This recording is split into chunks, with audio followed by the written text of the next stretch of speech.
တူရလို့ဖြစ်လာရင်တစ်လူပိသအောင်နေတတ်ရနှစ်လူဖြစ်ကြိုးနတ်အောင်အသုံးချတတ်ရလူဆိုတာဘာခေါ်လဲ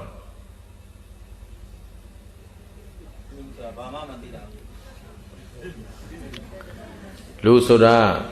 ကိုချင်းစာတရားရှိတာကိုဗာလဲလူစင်ကျင်တုံတရားရှိတာလူမထာနော်လူဆိုတာဘာရှိရစင်ကျင်တုံတရားရှိရမယ်ကိုချင်းစာတရားရှိရအသိဉာဏ်ရှိလို့ဘာခေါ်တာဒါဖြင့်အသိဉာဏ်ရှိတဲ့လူဆိုရင်အကောင်းအဆိုးအကြောင်းအကျိုးအမှားမှန်ကိုပိုင်းခြားနိုင်စွမ်းလူဘဝဟာတန်ဖိုးရှိမရှိဘာလို့တန်ဖိုးရှိ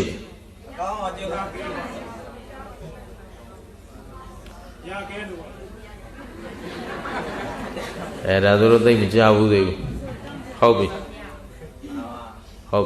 ပြောပေးမယ်မသိသေးပြောရမှာပေါ့နော်လူလို့ဖြစ်လာပြီလူဆိုတာဘာခေါ်လဲမှမသိရင်လည်းဒါအဓိပ္ပာယ်တော့မရှိသေးဘူးနောက်လူပိသအောင်ဘယ်လိုလုပ်ရမလဲနော်အဲ့တော့လူဖြစ်ကျိုးနတ်အောင်ဆိုတဲ့နေရာမှာဒါတွေသိဖို့ဆိုတာလူတန်ဖိုးကလေးသိမှပေါ့ဘုရားရှင်ကိုရောမြတ်ကြီးကတော့မနုဿတ္တဘာဝလောဒုံလဘောလောကသမိန်လောကကြီးတဲ့၌မနုဿတ္တဘာဝဟောဒီလူဘဝဆိုတာကွာတဲ့ဒုံလဘောအမတန်မှရခဲ့တယ်ပြောထားတာမရှိဘူးလားဒါအားလုံးလည်းကြားဘူးတဲ့ဗြဟ္မပြည်ကအတ္တဇင်းလူပြည်ကအတ္တဇင်းဟုတ်လားတပုတ်တရားတွေကထွန်တုံးပေါက်ကြီးနဲ့တပေါက်ထဲသာရှိတဲ့ထွန်တုံးကြီးနဲ့လိတ်ကန်းကြီးနဲ့တွေ့ဖို့ဆိုတာတွေလေကြားတော့ကြားဘူးတာပဲအဲ့ဒါဘာလို့လူဘဝရခဲ့တယ်လို့ပြောသလဲဒါတော့မစီစစ်ဘူးဆိုရင်ကိုဘဝလေးကိုအသုံးချတတ်ပါမလားချတတ်ပါဘူးဗျာအဲ့ဒါဆိုတန်ဖိုးရှိပါဦးမလားရှိပါဘူးဗျာလူတန်ဖိုးဘာနဲ့တိုင်းသလဲကြည့်အောင်ကျန်တဲ့ကိစ္စတွေအသာထားတို့ဗုဒ္ဓဘာသာဝင်တွေနေနဲ့နားအလယ်နိုင်ဆုံးနဲ့နားအလယ်သင့်ဆုံးကိစ္စကိုပဲအရင်ပြောမယ်နော်ဒါနာဘေကံစွန့်ကျဲလူဒန်းခြင်းဘေကံခြင်းစွန့်ကျဲခြင်းလူဒန်းခြင်းသုံးမျိုးပြောတယ်နော်ဘေကံတယ်ဆိုတာမရှိစင်ရသာနွမ်းပါချွတ်တဲ့သူတွေကိုဘေကံစွန့်ကျဲတယ်ဆိုတာကကိုတပည့်သားမြေလှုပ်ဖို့ကင်ဘက်ဥမာလဲပိုင်ရှင်ဆိုရင်လဲစိုက်တဲ့လူတွေထွန်ရက်သူတွေရိတ်သိမ်းသူတွေအလုသမားတွေကိုစွန့်ချဲတယ်ဝိငါဟုတ်ပြီနော်လောက်ခါကတတ်တတ်ပဲကျွေးမွေးစောင့်ရှောက်တာတတ်တတ်ပဲလောက်အားအမြတ်ပေါ်မှာရတဲ့အမြတ်ပေါ်အားလုံးအတွက်ဒီနေ့တော့ဟင်းငါစပါးစီလဲကောင်းလို့နည်းနည်းမြတ်တကွာငါလဲဒီနေ့ကောက်ဆိုင်တဲ့လူတွေရောလုံကြီးတစ်ထဲစီအင်ကြီးတစ်ထဲစီပေးဘူးလားအဲ့ဒါအရေးကြီးတယ်နော်အဲ့ဒါသူတို့ဆိုင်လို့ကိုယ်လဲရတာဟုတ်အဲ့ဒါအပြန်လန်စွန့်ကျဲတယ်တပိသားမြေဆွေမျိုးညာတကအဲ့ဒါအရေးကြီးတယ်လှူဒန်းတယ်ကိုယ့်ထက်မြင့်မြတ်သူနော်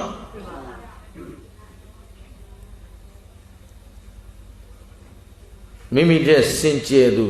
မိမိတဲ့အသက်ကြီးသူဂုံသိက္ခာကြီးသူတို့ကိုကြတာပါဗျလူဒန်းအဲ့ဒါဒါနပေါ့လေအဲ့ဒီဒါနကိုအပယ်လေးပုံမှလုပ်လို့ရနိုင်လားအပယ်ပုံသားဖြစ်နေတဲ့အချိန်ဘယ်နဲ့လို့ဒါနလုပ်မလဲဟုတ်ပြီနတ်ပြည်မှာရောနတ်ပြည်ကလည်းသူ့စည်းစိမ်နဲ့သူနေတာခင်ဗျားတို့ဖိတ်စာဝေလို့ငါမင်္ဂလာဆောင်လို့လာအောင်ဆိုလည်းမလာဘူးအလူလုံးမလို့လာစားလဲဆိုဘယ်မှလာမစားဘူးသူစီးစိမ်နဲ့သူနေတာအဲ့တော့နတ်ပြည်မှာအလူလုံးလို့မရဘူးဗြဟ္မပြည်မှာဗြဟ္မသားဆိုးသေးဗြဟ္မကဘာစားမှမစားဘူးသူတို့ရသွားတဲ့ဇန်သမဘပီတိကလေးနဲ့ပဲနေတာဖြစ်တော့ဘာလူလို့မှမရအဲ့တော့အလူကဘယ်ပုံမဲလုံးနိုင်လဲ အဲ့ဒါလူဘဝရဲ့တန်ဖိုးလူဘဝဘာကြောင့်တန်ဖိုးရှိလဲလို့မေးရင်ဘာကြောင့်ရခဲ့သလဲလို့မေးရင်လူဘုံလူလောကလူဘဝမှာတိဒါနတွေလုပ်လို့ရတယ်နှစ်သီလငရဲတိရစ္ဆာန်ပြိတ္တာအသူရကယ်ဘုံမှာသီလဆောက်တည်လို့ဘုံမှာကြီးနိုင်ငယ်ညင်နိုင်ရာစားဥသူကတွဲနေတာဘယ်သီလမှလုပ်လို့မရနတ်ပြည်ရောနတ်ပြည်လည်းသီလဆောက်တည်လို့မရနတ်ပြည်မှာသခိုးကြိုးဖို့မှမရှိပဲကိုယ်စည်းစိမ်နဲ့ကိုနေတာဆိုတော့ခိုးစရာလည်းမရှိဘူးခိုးဖို့လည်းမလိုတော့အဲ့ဒီမှာသီလဆောက်တည်လို့လည်းအပိုးပဲသီလဆိုတာကတတ်เสียရှိလို့မတတ်မှသီလတတ်เสียလည်းရှိတယ်တတ်လည်းတတ်နိုင်တယ်တတ်ဖို့အခွင့်လည်းကျုံနေတယ်မတတ်တာမှဘာခေါ်လဲသီလခိုးเสียလည်းရှိတယ်ခိုးဖို့အခွင့်လည်းကျုံနေတယ်ခိုးလည်းခိုးနိုင်တယ်ဆိုရသားနဲ့မခိုးမှသီလအဲ့တော့နတ်ပြည်မှာသီလဆောက်တည်လို့ရသလားဆောက်တည်လို့မရဘူးဆောက်တည်เสียလည်းမလို့ဗြဟ္မပြည်မှာရောဒါဖြင့်ဘယ်ဘုံမှာပဲသီလဆောက်တည်လို့ရနောက်ဘာဝနာအလောက်ကကောငရဲပြီးတိရစ္ဆာန်အတုရကယ်ဘုံတွေမှာလှုပ်လို့ရသလားနတ်ပြည်မှာရောဗြဟ္မပြည်ရောမရဘယ်ဘုံပဲရအဲ့ဒါလူဘဝရဲ့တန်ဖိုးတွေပဲရှင်းလားရှင်းပါဗျာဒါပေမဲ့လူပိသအောင်ရခဲ့တဲ့လူဘဝကြီးဘာကြောင့်ရခဲ့သလဲလို့မေးရင်လူပေါင်းမှာတဲ့ဒါနာသီလဘာဝနာဒီကိစ္စတွေလုံနိုင်တဲ့အတွက်လူဘဝဟာရခဲ့တယ်ဒါကြောင့်ဘုရားအလောင်းများဟာလူပြည်မှာဒါနပါရမီသီလပါရမီတွေဖြည့်ခြင်းပြီးတော့သုတေမနေကောင်းရာသေလို့ကောင်းရာသုဂတိရောက်တယ်ဆိုနတ်ပြည်ဗြဟ္မပြည်ကြာမနေဘူးနတ်သက်ဗြဟ္မသက်ပြည့်အောင်ဘယ်တော့မှမနေဘူးလူပြည်ပြန်ဆင်းလာဘာဖြစ်လို့လဲဆိုတော့လူပေါင်းမာမဒီကုသိုလ်အင်အားတွေဖြည့်တင်းလို့ရတယ်အဲ့တော့ငရဲပြည်အပယ်လေးပုံဆိုတာအကုသိုလ်ရဲ့အကျွေးဆက်ရနေရအပြစ်ဒဏ်ခံတဲ့နေရအကုသိုလ်ကျွေးကုန်ရင်ပြန်လွတ်လာမှာပဲအဇာတတဒေဝရဘလောက်မိုက်ခဲ့မာခဲ့ဒီကဘာပြည့်ရင်သူတို့လွတ်ပြီကျွေးကုန်ပြီကိုဟုတ်ပြီနော်နတ်ပြည်ဆိုတာကတော့နတ်ပြည်နဲ့ဗြဟ္မပြည်ကလှုပ်ထားတဲ့ကုသိုလ်လေးတွေသွားပြီးဖြုံးတဲ့နေရာဟုတ်ပြီနော်ဒါနလှုပ်ထားရင်အဲ့ဒီဒါနအရှိန်မကုန်မချင်းနတ်ပြည်မှာနေအရှိန်ကုန်ပြန်ဆင်းလာသမထကုသိုလ်တွေလှုပ်ထားတဲ့ဗြဟ္မပြည်သမထကုသိုလ်မကုန်မချင်းနေကုန်ရင်ပြန်ဆင်းဘာမှဟိုမှာထပ်ဖြည့်လို့မရရှင်းလားလူဘဝရဲ့အနှစ်သာရအဲ့ဒါဒါကြောင့်ငါတို့လူပိသခြင်းရင်ဘာလုပ်ရမလဲဆိုဒါနာသီလဘာဝနာမှတ်ထားလူပိသခြင်းဘာလုပ်ရမလဲဒါနဆိုတာလဲတစ်သက်လုံးမှတစ်ခါလူတဲ့ဒါနာမျိုးပြောတာလားမဟုတ်ပါဘူးဗျာဒါလည်းသိဖို့လိုသေးတယ်တို့ဗမာတွေကသားလေးတစ်ခါရှင်ပြုပြီးငါတို့လူပြီးပြီငါတို့လူပြီးပြီအလူကြီးလည်းပေးပြီးပေါ့သိပြောပြီဟမ်အဲ့ဒီအလူကြီးပေးရအောင်လှုပ်လာတဲ့အကုသိုလ်တွေကြတော့သူမတွက်ဘူးရှင်းသလားဟမ်တစ်သက်လုံးမှတစ်ခါလူတာကျန်တဲ့အချိန်ကကုသိုလ်လှုပ်လာအကုသိုလ်လှုပ်လာအဲ့ဒါပဲရှင်းကလားအဲ့တော့ဒါနဆိုတာ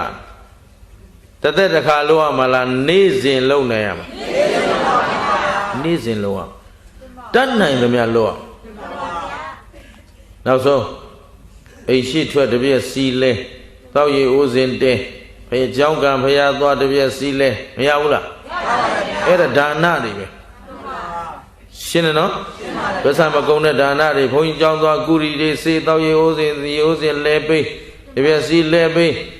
မရဘူးလားအဲ့ဒါဘာတွေလဲဒါနသီလတပည့်တော်တို့ကရောင်းဝယ်ဖောက်ကားနေရတာဘုရားဥပုသ်မဆောင်နိုင်ဘူးဥပုသ်ဆောင်မှသီလမဟုတ်ပါဘူးနော်ဥပုသ်ဆိုတာတော့အထူးဆောင်တာနော်မဆောင်လို့ဘာမှမဖြစ်ဘူးမဆောင်မဖြစ်ဆောင်မှ၅ပါးသီလဟမ်သူများအသက်မသက်ရအသက်ဆိုရင်တန်ကြဘိုးပေါ်ရွက်စိတ်ရှင်ရင်ကစပြီးဘာမှမတတ်နိုင် ရှင်းလားအဲ့ဒါသူတို့အသက်တစ်ချောင်းပဲသူတို့လည်းသိခြင်းမလားကိုယ်အသက်တတ်တာကြိုက်သလားမကြိုက်ရင်သူများအသက်လည်းမတတ်နဲ့လူလိုသိရင်ကြီးနိုင်ငယ်ချင်းမလုံးနဲ့ပေါ့ရှင်းလားကောင်းပြီအဲ့ဒါလူဘဝရဲ့အနှစ်သာရလူပိသားအောင်မလုပ်ကြမလဲဒါနာသီလဘာဝနာပြန်ပြောဒါနာသီလဘာဝနာလုပ်နိုင်မှလူပိသားမယ်အဲ့ဒါမှတ်ထားလူဖြစ်ကြိုးနတ်ဖို့ကြတော့ဒါနာသီလဘာဝနာလောက်လည်းမပြီးဘူးခုခင်ဗျားတို့ကျုပ်တို့ကသာသနာ့ဘာသာလားသာသနာတွင်သားလားသာသနာတွင်သားကြတော့ပေရန်ကတစ်မျိုးနိုင်ရှင်စရာတစ်မျိုးပေါ့သာသနာ့ဘာသာအနေနဲ့ကတော့ဒါနာသီလဘာဝနာလောက်လုံနိုင်ရင်ကိုလူဖြစ်ကြိုးနတ်နေပြီခုခင်ဗျားတို့သာသနာတွင်သားကြတော့ဒါနာသီလလောက်နဲ့လူဖြစ်ကြိုးနတ်သိဘုရားရှင်ကိုယ်တော်မြတ်ကြီးပွင့်ထွန်းပေါ်ပါလာတာကခင်ဗျားတို့ကိုတန်တရားလဲအောင်လုပ်ခဲ့တာလားပြအောင်လုပ်ခဲ့တာလေးတင်ချင်းတဲ့ကဘာသသိန်းအသက်သွေးချွေးပေါင်းများစွာယဉ်နီးပြီးတော့ဇဒေးပြီးတော့သူခမည်းတော်ကျုပ်တို့အတွက်အပင်ပန်းခံခဲ့တာသည်တန်တရားလဲဖို့လားပြတ်ဖို့အဲ့တော့ဒီဘဝလူဖြစ်ကြိုးနှတ်ခြင်းတန်တရားစခန်းတတ်နိုင်မှလူဖြစ်ရကြိုးနှတ်ရှင်းလားရှင်းပါတယ်ဗျာအဲ့ဒါပေဒံနေပဲလူဘဝဟာတန်ဖိုးရှိမရှိရှိပါတယ်ဗျာဘာလို့ရှိအဲ့ဒါသိထားဖို့လိုတယ်နော်လူတယောက်ရဲ့တန်ဖိုးဘဝတစ်ခုရဲ့တန်ဖိုးပစ္စည်းတစ်ခုရဲ့တန်ဖိုးကိုဘယ်လိုတိုင်းမလဲ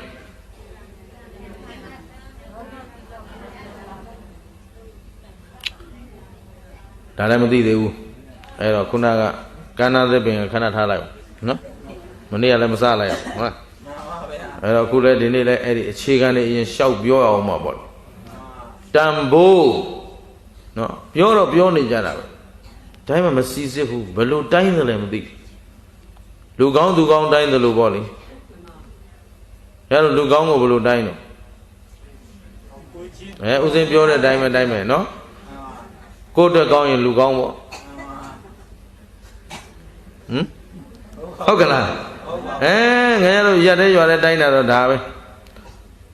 စေတုဒ္ဒရာတော့မသိဘူးပေါ့လေဥစဉ်အမေဥစဉ်ပြောအောင်နော်ဥစဉ်အိမ်အတွက်ဘာမှလက်မကြည့်ဘူး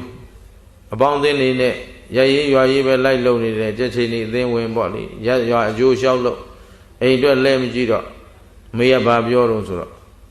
အလကားကောင်းသူများအတွက်သာကောင်းကိုယ်အိမ်ကြတော့မကောင်းဘူးအလကားကောင်းသူ့အတွက်မကောင်းတော့အလကားကောင်းဖြစ်သွားရှင်းလားခင်ဗျားတို့အရက်ကတိုင်းနဲ့ပေတံအဲ့ဒါပဲနော်အဲ့တော့တန်ဖိုးဦးဇင်းပြောပြမယ်စိတ်နကကလေးတရားနော်စိတ်နကတရားကိုအိမ်ထဲမှာမိကန်တက်တာထဲမှာပဲဖြစ်ဖြစ်ပေါ့လေခေါင်းအောင်ကြားတယ်ပဲဖြစ်ဖြစ်ပေါ့လေနော်ထမိန်ကောက်ကြားတယ်ပဲဖြစ်ဖြစ်ပေါ့လေထဲ့သိမ့်ထားမှာဘယ်လောက်တန်ဘာမှပြောလို့မရဘူးဘယ်လောက်မှမတန်ဘူးဘာလို့ဆိုထဲ့သိမ့်ထားတာဟုတ်ပြီနော်ကဲအဲ့ဒါစိတ်နကကိုထုတ်နားမှာပန်ထားသဘောပေါက်လာပြီနော်နည်းမှတ်မိလာပြီနားမှာပန်ထားဘယ်လောက်တန်တယ်ပြောမလားနားတစ်ဖက်စာပဲတန်တယ်မှတ်ထားစိတ်နကအိယောင်ကြောင့်ပါပြောင်းနေတဲ့ညာဘက်နားပန်ထားတဲ့စိတ်နကကဘယ်ဘက်ပါပြောင်းသလားသူတစ်ဖက်ပဲတာဝန်ယူနိုင်တယ်ရှင်းသလားအဲ့ဒါဘယ်လောက်တန်တော့နားတစ်ဖက်စာပဲတန်ကောင်းပြီအဲ့ဒီစိတ်နကကိုရောက်မိသားတစုစာသုံးမယ်ဘယ်လောက်တန်သွားတော့မိသားတစုစာတန်သွားပြီဘာဖြစ်လို့လဲမိသားတစုစာအကျိုးရှိအောင်အသုံးချလိုက်တယ်ဟုတ်ပြီနော်ကောင်းပြီအဲ့ဒီစိတ်နကကိုပဲရောက်မယ်ရက်ွက်တရက်ွက်စာအတွက်လမ်းခင်းလိုက်မယ်ကွာရက်ွက်အကျိုးရှိမဲ့အလုပ်တစ်ခုကိုလုပ်လိုက်မယ်အဲ့ဒီစိတ်နကဘယ်လောက်တန်သွားလဲရက်ွက်တစ်ခုစာတန်သွားတယ်ဟုတ်ပလားမျိုးနယ်တစ်ခုလုံးအတွက်အသုံးချရင်โอเคသာသနာတော်ကြီးအတွက်သုံးလိုက်ရင်သာသနာတရားလုံးအတွက်အသုံးချစိတ်နကပြောင်းသွားသလားဘာပြောင်း တန်ဖိုးဘာလို့ပြောင်းအသုံးချတဲ့ပုံမှာမူတည်တာဘယ်ပေါ်မူတည်တာလဲကဲဥဒုမင်္ဂလာနော်မူယူပြီးတော့ဘာမှမလုပ်ဘူးစီဝါရေးလည်းမလုပ်ဘူးလူမှုရေးလည်းမလုပ်ဘူးကိုယ့်အကိုနေခြင်းသလိုနေပြီးတော့တောက်စားစားလူမင်းသားกว่าလို့နေလိုက်သူမင်္ဂလာဘလောက်တန်ဘလောက်မှမတန်ဘူးလူငနွားဖြစ်သွားတယ်မင်းသားတော့မဖြစ်ဘူးနွားဖြစ်တယ်ရှင်းသလားတောက်စားစားလူငနွားဖြစ်သွားတယ်တယောက်စာတောင်သုံးမရဥဒုမင်္ဂလာအရေးလည်းမတော့ပါဘူးဖဲလည်းမရိုက်ပါဘူးဆေးလည်းမတော့ဘူးကိုယ်လည်းမစားဘူးမကောင်းတဲ့အလုပ်ချဲလည်းမထိုးဘူးနှလုံးလည်းမထိုးဘူးတစ်လုံးလည်းမထိုးဘူးကိုကကိုပဲဖျားသွားပရိလေးစိတ်ပြီးတော့ကြောင်းဖျားသွားကြောင်းတက်တဲ့ကိုတယောက်စာကောင်းစားရေးအတွက်လုပ်နေတယ်သူမင်္ဂလာဘယ်လောက်တန်တယောက်စာမိသားစုလုံးရှာကျွေးနေရင်မိသားစုသာတန်တယ်တရက်ကွက်လုံးအတွက်အလုပ်လုပ်နေရင်ဟုတ်ပြီတမျိုးနယ်လုံးအတွက်အလုပ်လုပ်ရင်တနိုင်ငံလုံးအတွက်အလုပ်လုပ်နေရင်ဘာသာသာသနာတစ်ခုလုံးအတွက်အလုပ်လုပ်နေရင်ဒီသူမင်္ဂလာပြောင်းသွားသလားဒီလူတော့ဒီလူပဲဘာကွာသွားတယ်အသုံးချပုံကွာသွားတယ်အဲ့ဒါတန်ဖိုးပဲအသုံးချမှအသုံးကျပြန်ပြောအသုံးကျတဲ့လောက်ပဲတန်ဖိုးရှိပြန်ပြောပါအဲ့ဒါပြန်ပြောမယ်အသုံးချမှအသုံးကျမယ်အသုံးကျသလောက်ပဲတန်ဖိုးရှိတယ်ပြန်ပြော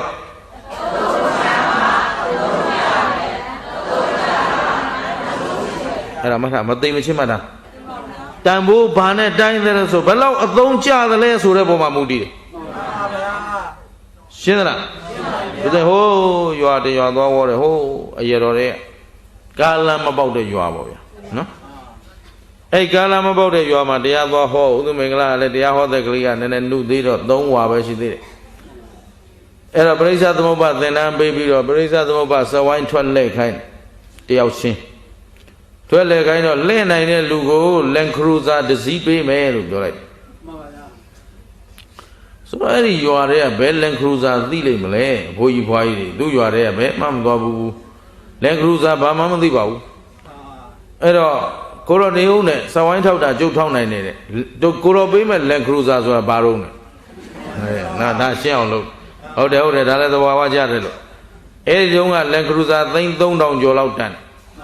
အဲ့တော့3,000ကျော်4,000လောက်တန်တဲ့ခင်ဗျားတို့ကားကြီးတစ်စင်းပေးမလို့အဲ့ဒီကားကြီးကအရန်ကောင်းတယ်လို့ဆိုတော့နွားတစ်ရှင်းလောက်သုံးမကြပါဘူးကိုတော့ဟမ်ကျတို့ရောလမ်းမှာပါမနဲ့ကိုရောလန်ခရူဇာဘာလို့ဖို့တော့လဲရှင်းသလားအဲ့ဒါနဲ့လန်ခရူဇာအစားနဗျာစိမ်းကြီးတစ်ရှင်းနော်စုတောင်ပြောင်းပလိုက်ရတယ်ရှင်းသလားဟောအသုံးမှမကြပဲအဲ့ဒါသူကသူဘလောက်တန်တန်ငါတို့တော့ဓာတ်တာပဲရှင်းသလားအဲ့ဒါပဲတို့တခြားနိုင်ငံမှာဟာမာစီဒီစ်တွေဘာတွေပေါ့လေကားကောင်းကြီးတွေဘလို့ထုတ်နေတာ2009မော်ဒယ်2008မော်ဒယ်အားမကြပါဘူးမင်းတို့ဘလောက်ကောင်းတယ်ဆိုတဲ့ကားမြန်မာနိုင်ငံခေါ်လာခဲ့မပြည့်ရင်ငါပါရိုက်သွားတာဟုတ်ဆိုဘယ်လမ်းမှမကောင်းဘူးဗျာသဘောပါလားကားဘလောက်ကောင်းကောင်းလမ်းကောင်းမှမောင်းရတာဆိုလမ်းမကောင်းပဲလို့မလို့အဲ့လိုစေတုတ္တရာနော်ရှင်းသလားအဲ့ဒါပါပဲအဲ့တော့သူ့နေရာနဲ့သူအသုံးချမှအသုံးချသလောက်ပဲတန်ဖိုးရှိရှင်းသလားဒါဖြင့်လူဘဝတန်ဖိုးရှိသလားလူတိုင်းရှိလားဘယ်လိုလူရှိလဲအေးလေအဲ့ဒါပြန်ပြောလေလူဘဝတန်ဖိုးရှိသလားအေးလှုပ်ဆန်းငါဒါကလေးတွေအာကူရတာနော်လူကြီးကိုဟောကိုမောကျင်တာနော်ဘာလို့ထုံပေပေနဲ့ရှေ့မှာမတက်နိုင်မနဲ့ရှင်းတယ်နော်အဲ့တော့ဗါလဲအသုံးကြသလောက်တန်ဖိုးရှိပါတယ်ဗျာအသုံးချမှတန်ဖိုးရှိမှာပါဗျာဒီလိုဖြေရမှာကျတော့အမေလည်းသင်ရအဖေလည်းသင်ရဘယ်လိုလုပ်မှမသိဘူးဒီလူတွေအေးလုံးတော့လည်းမကောင်းဘူးဟမ်စေတုဒ္ဒရာကြီးဟောမြို့သူမြို့သားတွေအေးချမ်းတယ်မြို့ထဲကြီးတော့လည်းအေးချမ်းလိုက်တာဘာသာမှမကြောက်ကားတန်တော့မကြောက် မြို့ထဲဖြတ်ပေါင်းလာတယ်တမျိုးလုံးငါကားတစ်စီးရှိတယ်နော်အေးလိုက်တဲ့မြို့ကွာနော်စိတ်ထဲမှာကျဉ်တတ်နေတာဝမ်းသာနေတာငါဒီရောက်လာတာစိတ်ချမ်းသာလိုက်တာဒီလူတွေနဲ့မဖြစ်ပြဘူးဒီမိုးဒီလေဒီလူတွေနဲ့တော့ဘာမှလုပ်ရမှာမဟုတ်နော်အေးတိုင်းလည်းမကောင်းဘူးဗျထုံတိုင်းလည်းမကောင်းဘူးခင်ဗျရှင်းသလားကဲဒါဖြင့်လူဘဝတန်ဖိုးရှိသလားအသုံးချသလားတန်ဖိုးရှိပါတယ်ဘုရားပြန်ဖြေလူဘဝတန်ဖိုးရှိသလားအောင်မလေးဟဲ့နော်တော့လို့ယူတာပါလားဟမ်မမိဗလားအဲ့ဒါလူဖြစ်တိုင်းအဖိုးတန်ပြီမထင်နဲ့ပခုံးနှစ်ဖက်ကြားကခေါင်းပေါက်နေတဲ့နွားတွေတပုံကြီးပဲဟမ်ပခုံးနှစ်ဖက်ကြားခေါင်းပေါက်အမီးတော့မပါဘူးခွေးတွေလည်းတပုံကြီးပဲခွေးလောက်မှမသိတတ်တဲ့လူတွေတပုံကြီးရှိတာကိုဗျဘုရားကျေးဇူးမသိတရားကျေးဇူးမသိသံဃာကျေးဇူးမသိကောင်းတယ်မရှိဘူးလားဟေးမိဘကျေးဇူးမသိတဲ့ကောင်းတွေရောမိဘပြန်စော်ကားနေတာတွေလည်းတပုံကြီးပဲဟမ်ဟိုမှာတရွာမှာကြားခဲ့တယ်နေဦး6ဖက်မှန်ပါတယ်စေတုဒ္ဒရာအကြောင်းမပြောသေးဘူးစေတုဒ္ဒရာအကြောင်းကပွင့်ဖြူရောက်မှပြောမှာ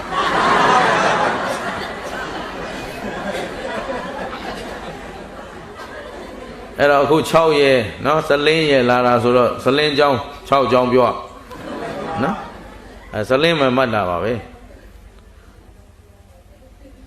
သားတယောက်ကအမေပြန်ပြောနေတာအမေကဆုံးမလို့တဲ့ခင်ဗျားတို့ပဲကျုပ်ဘာလို့မွေးထားသေးတော့နဲ့ဟောလာဘောဟမ်ကျွေးရမှာပေါ့ဗျာလိမ်မာလိုက်တဲ့သားသမီးတွေဟမ်သဘောပါသလားမိဘကမမွေးခဲ့ရင် तू လူဖြစ်မလားဖြစ်ပါဘူးဗျာအေးမွေးလာခဲ့တဲ့ကျေးဇူးကြောင့်လူဘဝရလာတဲ့ဆိုကြတဲ့ကရင်မကျွေးနဲ့အောင်ကျေးဇူးဟာဆက်လို့မကုန်အောင်များနေဒါပေမဲ့ဒါ तू မသိဘူးမိဘဖြစ်ရင်သားသမီးကျွေးရမှာပဲဆိုတဲ့ဟာတွေက तू လာထားတယ်မကျွေးပဲတော့မိဘပိုက်ကြရဆိုပို့ပလိုက်လဲအေးတာပဲရှင်းသလားအဲ့ဒါဘာဖြစ်လို့လဲဆိုတော့သားသမီးတွေရိုင်းကုန်ခုကလူငယ်တွေဘာဖြစ်လို့ကလေးတွေပြောလို့မကောင်းဘူးနော်ဟုတ်လားခုကလူငယ်တွေပဲလိမ္မာလားရိုင်းလားခေလူငယ်တွေလေဟုတ်ကလားရိုင်းနေသားသမီးမကောင်းတော့မိဘကောင်းပါဗျာ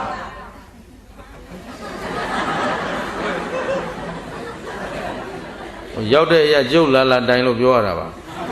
ခုကကလေးတွေသိဆိုးရတာရှင်မြေခုကလေးတွေနဲ့တော့တပည့်တော့ခက်တယ်တဲ့အဲ့ကလေးတွေဘယ်သူမွေးထုတ်ထားတာတော့မိဘမွေးတာပါဗျာဒီလူတွေမွေးထားတာပဲမဟုတ်ဘူးလားအဲ့ဒီကလေးတွေရိုင်းကုန်တာဘာကြောင့်လဲသားသမီးရိုင်းလို့ပါဗျာသားသမီးရိုင်းတာမိဘအသုံးမကြလို့အဲ့ဒါမှတ်ထားရှင်းသလားသားသမီးမကောင်းတာမိဘကောင်းဒီသားသမီးတွေဘယ်သူဆုံးမတာတော့မိဘမှာဗုဒ္ဓမှမသိဓမ္မမှမသိကျေးဇူးမှမသိတော့ငယ်ကလေးကလိမ္မာအောင်မဆုံးရလို့ရိုင်းတာပေါ့ဗျမှန်ပါဗျာရှင်းလားရှင်းပါဗျာပြန်ပြောကြမှတ်ထားငါလောကနေတိထဲမှာပါတယ်ဦးဇင်းတို့ငယ်လေးကလေးကအဖေကဖတ်ခိုင်းတယ်ဦးဇင်းတို့အဖေနဲ့အမေကအဖေကလေအိမ်မှာအဲ့ဒီတုန်းကတော့ဝတ္ထုတွေသိခေတ်စားတာပေါ့မောင်ဆွေဝင်းပတိကုန်းတို့ဟုတ်လားနွမ်းကြတိုင်းတို့ရှားလက်ချိုးတို့နေနေစင်မြင့်တို့ဟုတ်လားအဲ့ဒီလိုချစ်ဝတ္ထုတွေဘာမှမဖတ်အိမ်မှာဖတ်ခွင့်ပေးတာက950နိဗ္ဗတ်တော်ရဲ့ဇတ်တော်ကြီး10ဘွဲ့ရဲ့နော်အဲ့ဒီလိုဖျားနဲ့ဆိုင်တဲ့ဇတ်တော်တွေဝတ္ထုတွေကြီးဖတ်ခိုင်းဓမ္မပဒတွေကိုပုံမှန်ဝယ်ပေးတယ်မှန်ပါဗျာအဲ့တော့အဲ့ဒီမှာလောကနေတိဆိုတာငယ်လေးကလေးဖတ်ခဲ့ရအဲ့ထဲမှာပါတယ်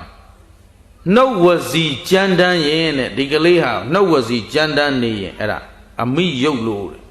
မှန်ပါဗျာဟုတ်ပြီနော်ကိုအမူအရာကြမ်းတမ်းနေရင်တဲ့အဖယုတ်လို့တဲ့အဲ့တော့မေးလိုက်တယ်ခုခေတ်ကလေးတွေကနှုတ်ကကြမ်းတာလားကိုယ်ကကြမ်းတာလားလို့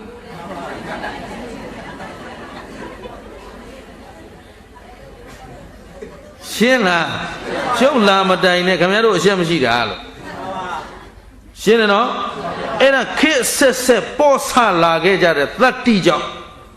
ပျက်စီးကုန်မှန်ပါဗျာယဉ်ကျေးမှုဘာမှလည်းမသိဘူးကျေးဇူးဆိုတာလည်းမသိတော့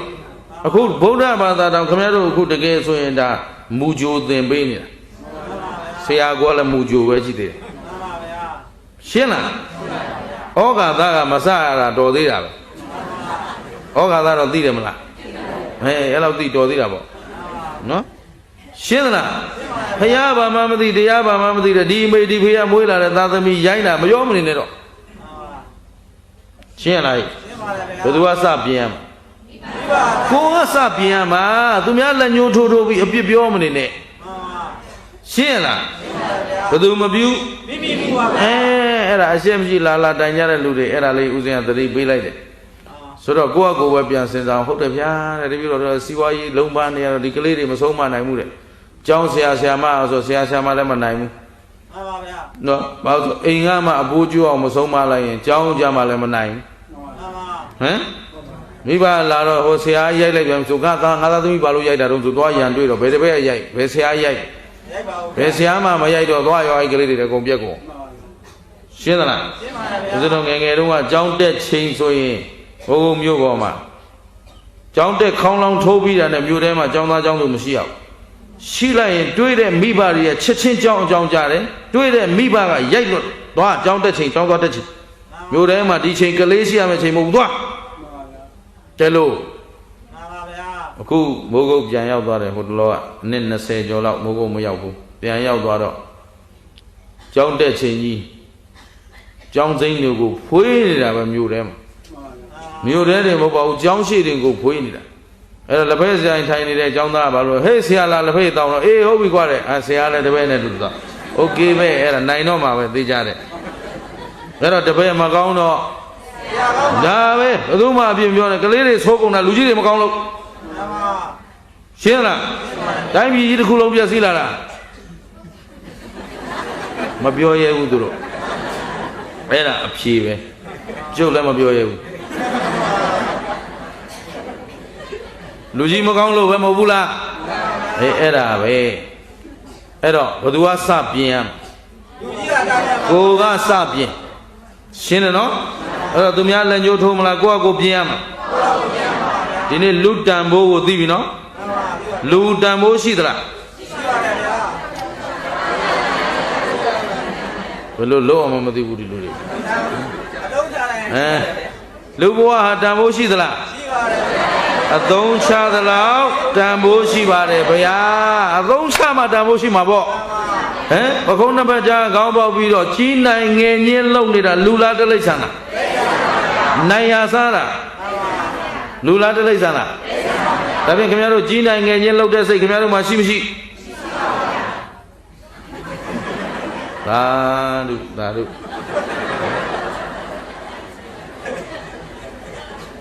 မို့ကျိုးကတော့ကျိုးတွေးသွားတယ်အခုကိုဘုံကြီးဆိုတော့အောက်ကလူတွေဟောက်ချင်ဟိမ့်ကျင်နေတာနော်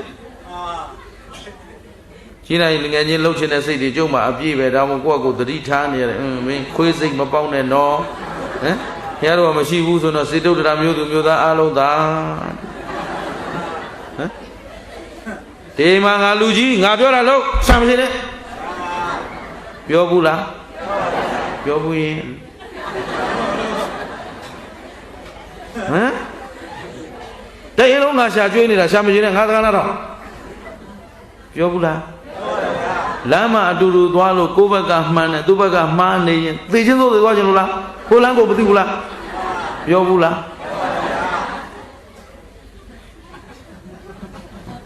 ဘယ်လိုလုပ်ကြမလဲဟမ်ခုနသာဓုပြန်ရုပ်သိမ်းလိုက်ရမလားသဘောပါသလားကြီးကျယ်မနေနဲ့ကိုတော်လာပြီတက်လာပြီလို့ထင်တဲ့နေ့ဟာခင်ဗျားတို့ကြရှုံးတဲ့နေ့ပဲ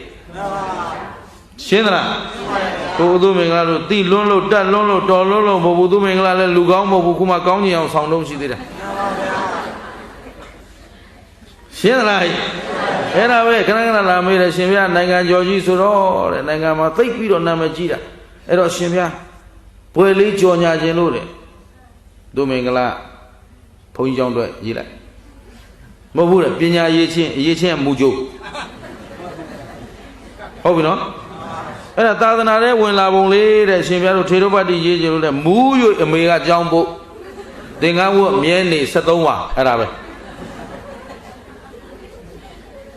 ရှင်းလားအဲ့ဒါပဲငါမှအယိုးသားဆုံးကဒါပဲရှိတယ်ငါမှအရင်နည်းကအဲ့ဒါလေးပဲရှိတယ်ကျန်တာတော့ကြွားစရာမရှိဘူးဘုန်းကြီးဝတ်ချင်လို့ဝတ်လာတာမဟုတ်ဘူးငယ်ငယ်တုန်းက ဒီကောင်ဘုန်းကြီးဖြစ်မဲ့ကောင်လို့ပြောရင်အဲ့ဒီလိုတတ်ချင်လောက်အောင်မုန်းဟောဘုန်းကြီးဖြစ်ရင်အညွန့်တုံးပြီလို့ထင်တာဟုတ်ရှင်းသလားအဲ့ဒါပဲကိုယ်တိုင်သိတာမဟုတ်ဘူးအမေကမူးလို့အရက်တော့တာအမေမိသွားလို့မင်းသွားဘုန်းကြီးဝတ်ရမယ်ဆိုတော့ကဲအမေစိတ်ချမ်းသာဝတ်ပါလေဆိုရောက်သွားတာမူမူယူနဲ့ကြောင်းနော်အဲ့ဒါဝတ်ရင်းကနေမြဲလာတာ73ဝါဘယ်နေ့ထွက်မှမသိသေးဘူးရှင်းလားအဲ့ဒါပဲအဲ့တော့အရှင်ဗျအဲ့ဒါတပည့်တော်ကြော်ညာခြင်းလို့ဟေးအဲ့ဒါကြော်ညာတော့ကြော်ညာဆိုတာကကြော်ပြီးညာတာဟမ်ကြော်အောင်ညာတာငါမညာနိုင်ဘူးရှင်းတယ်နော်သဘောပေါက်သလား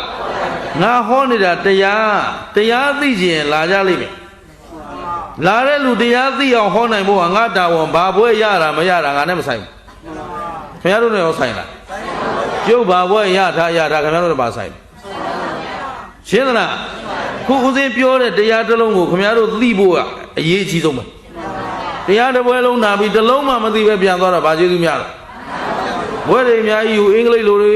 တို့တဲ့ချွတ်ချက်ဘိုးပဲနဲ့အကုန်လျှောက်ပြောနေဟာ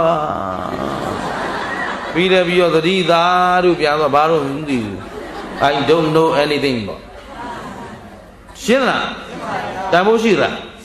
ရှိအရေးကြီးတာကတရားဟောတယ်ဆိုတာတရားသိအောင်ဟောတရားနာတဲ့လူကလည်းတရားသိအောင်နားမယ်အတန်ကောင်းတာနားမလားဟုတ်ပါဘူးဗျာအတန်ကောင်းတာနားရင်တော့သချင်းဆိုပြမယ်အများကြီးရတယ်ရှင်းသလားသဘောပေါက်သလားဒါဖြင့်တန်ဖိုးရှိအောင်အသုံးချမှတန်ဖိုးရှိမှာအသုံးမချရင်လူဘဝဟာအချီးနီးပဲကျင်တတ်ကြလားကဲအသုံးချကြဖို့အတွက်တို့ကအကြောင်းအကျိုးလေးတွေသိရခုခင်ဗျားတို့စီးစိမ်ဥစ္စာပစ္စည်းဥစ္စာစီးစိမ်နေတိုးပွားအောင်မရှာကြဘူးလားစီးစိမ်ဥစ္စာပြည့်စုံခြင်းမပြည့်စုံခြင်းရဲ့အကြောင်းရင်းဟာပါလဲမှတ်ထားဒါနအဲ့ဒီဖွဲ့ဖြည့်တဲ့အတိုင်းပဲရောကြိတ်လိုက်နော်စီးစိမ်ဥစ္စာရဲ့အကြောင်းရင်းဟာပါလဲအလုံးစီးစိမ်ဥစ္စာရဲ့အကြောင်းရင်းဟာဒါနဆိုတဲ့အကြောင်းတရားမရှိဘဲနဲ့စီးစိမ်ဥစ္စာမရနိုင်ရှင်းလားအဲ့တော့စီးစိမ်ချမ်းသာလိုချင်ရင်ဘာလို့ဒါနများများလုပ်ရမယ်ပြစ္ဆုတ်ပံစီးပွားအတွက်လုံလဝရိယဆက်ရမယ်ကံဉဏ်ဝရိယပြန်ပြော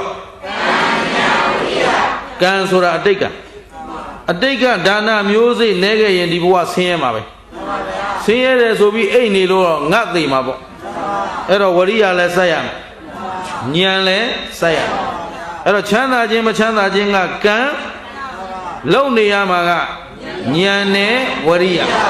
အဲ့ဒါကြောင့်ကံဆိုတာအတိတ်ကံဉာဏ်ဝရိယကပြစ္ဆုတ်ပံကံအတိတ်ကံကြီးပုံချနေလို့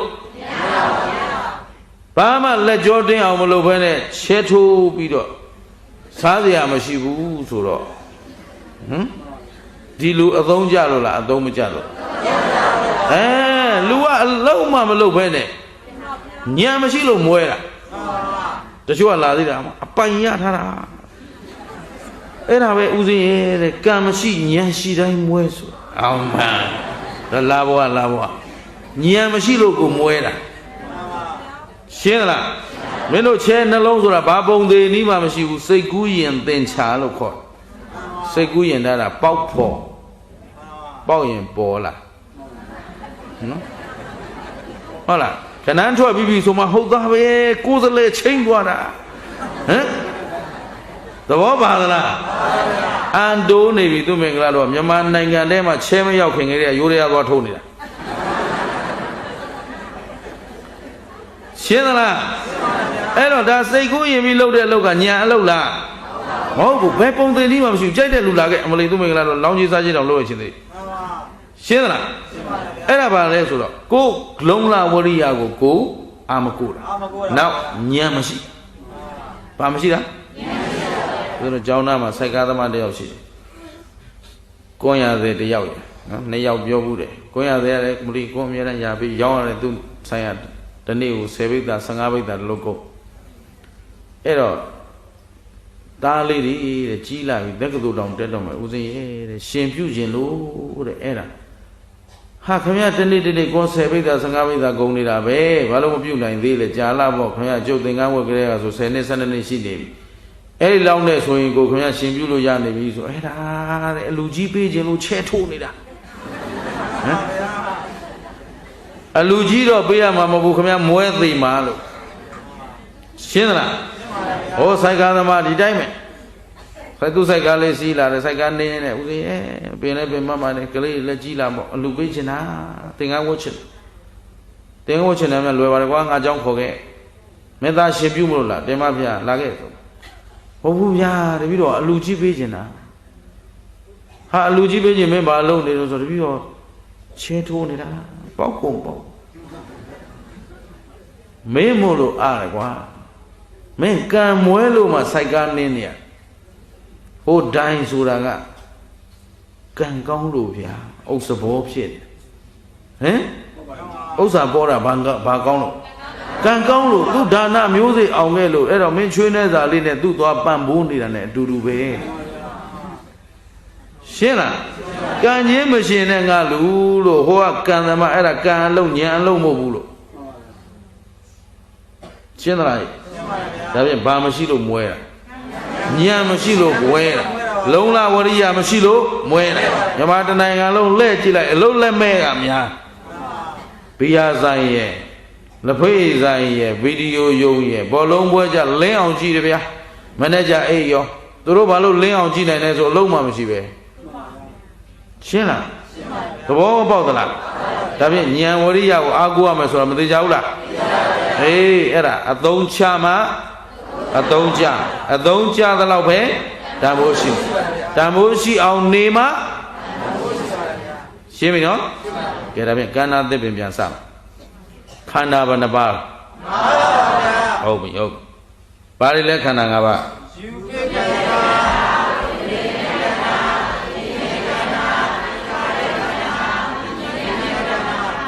အတန်တိုးတယ်ပြန်ပြောမယ်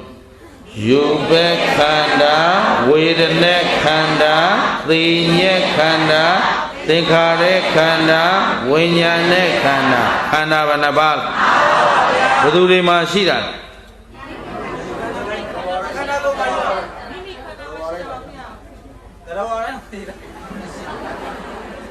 ခုခမည်းတော်ဟောနေတာလေအဲ့တော့တပည့်တော်တို့မှာရှိတာပါဖရာလို့ဖြေစိတ်ပြက်တယ်ခန္ဓာဘယ်နှပါးတို့ဘယ်သူတွေမှာရှိတာလဲ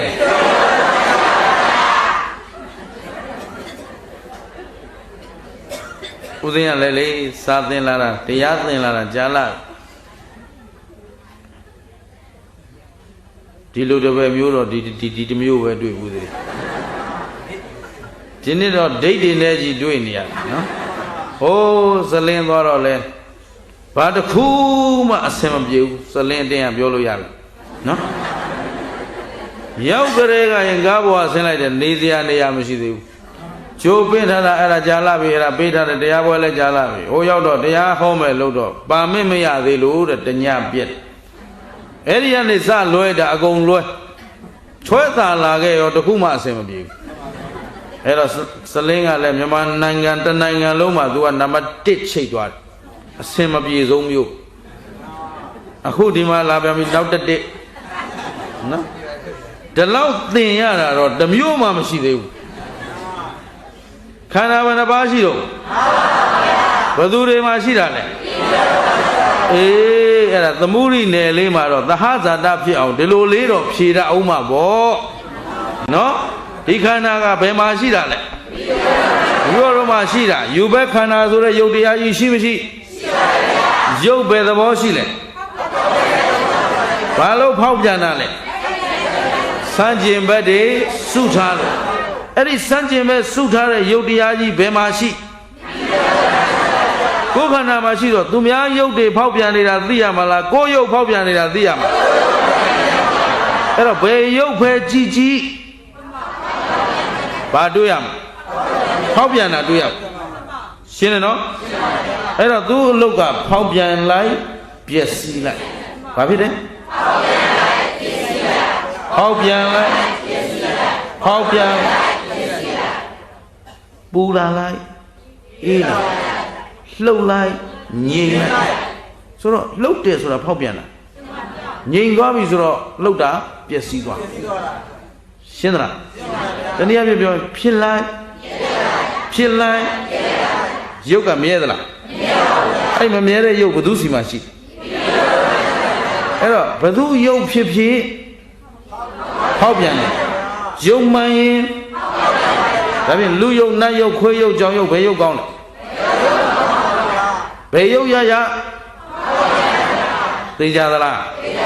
ဒါဖြင့်အခုငါတို့လူရုပ်ကြီးရထားတော့ဘာဖြစ်နေလဲဒါဖြင့်အဲ့ဒီဖောက်ပြန်တဲ့သဘောဟာယောက်ျားဖောက်ပြန်တယ်လားမိန်းမဖောက်ပြန်တာလား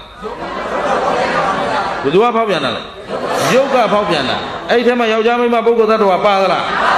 သေချာလို့ဘယ်ရုပ်ဖြစ်ဖြစ်ဒါဖြင့်ငါတယောက်တည်းဖောက်ပြန်နေတာလားအားလုံးတော့ကဲကြီးတဲ့ရုပ်ကဖောက်ပြန်တာလားငယ်တဲ့ရုပ်ကဖောက်ပြန်တာဆိုလူကြီးတွေပြောသလိုပေါ့လာကြောပြီးပြန်ထတဝါကြီးမကောင်းဘူးနော်မှန်ပါဗျာကြီးတော့မကောင်းဘူးဟမ်ဗါတဲ့ကြီးတော့မကောင်းဘူးတဲ့ဆိုတော့ငယ်တော့ကောင်းသလားအဲ့ဒါဒကမကြီးကြီးမှမကောင်းတာမဟုတ်ဘူးလို့ဟမ်ရုပ်မှန်သမျှဘာဖြစ်နေလဲဘယ်ချိန်ဖောက်ပြန်တယ်အချိန်တိုင်းဖောက်ပြန်တယ်ဒါဖြင့်ရုပ်ရတာကောင်းသလားမကောင်းဘူးလား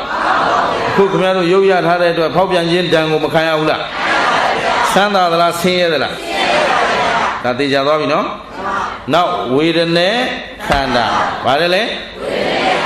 ဝေဒနာခန္ဓာကခံစားတတ်တဲ့သဘောဘယ်သဘောခုခင်ဗျားတို့ခံစားတတ်တဲ့သဘောလေးတွေရှိလားရှိပါဗျာထမင်းစားလို့ကောင်းလားမကောင်းဘူးလေဒီနေ့ဟင်းမကောင်းဘူးထင်တယ်နော်အဲ့တော့မကောင်းဘူးလို့သိတာလဲဝေဒနာပဲကောင်းတယ်လို့သိတာလဲဝေဒနာပါဗျာနေလို့ကောင်းကြလားကောင်းပါတယ်ဗျာကောင်းတယ်ဆိုရင်ဒုက္ခဝေဒနာမကောင်းဘူးဆိုရင်ခုခင်ဗျားတို့မှာအသီးသီးခံစားချက်တွေရှိမရှိရှိပါဗျာဒါအဲ့ဒီခံစားချက်ကလေးတွေကမြဲသလားမြဲပါဗျာကိုပိုင်သလားမှန်ပါဗျာခင်ဗျားတို့အလုံးမိမ့်မယ်ကိုယ်စိတ်ထဲရှိတဲ့အတိုင်းပြေဒုက္ခဝေဒနာလိုချင်လားဒုက္ခဝေဒနာလိုချင်လားအကုန်လုံးလိုချင်တာဒုက္ခဘယ်သူမေးလိုက်ဒုက္ခဒါကတော့မလိုချင်ဘူးဆိုရင်အရိယာဖြစ်နေလို့ပဲဟမ်ဒီအရိယာပါလားပါရင်လဲတောင်းပါပါတယ်လို့ပြောဘာလို့ဆိုကျွန်တော်ဟောတာပုထုဇဉ်ဟောတာဖြစ်တဲ့အတွက်အရိယာမပါဘူးရှင်းသလားအရိယာပါနေတော့အရိယာချင်းချက်ပေါ့ရှင်းတယ်နော်ခုခင်ဗျားတို့ပုထုဇဉ်မှန်းရင်ဒုက္ခကြိုက်လားဒုက္ခကြိုက်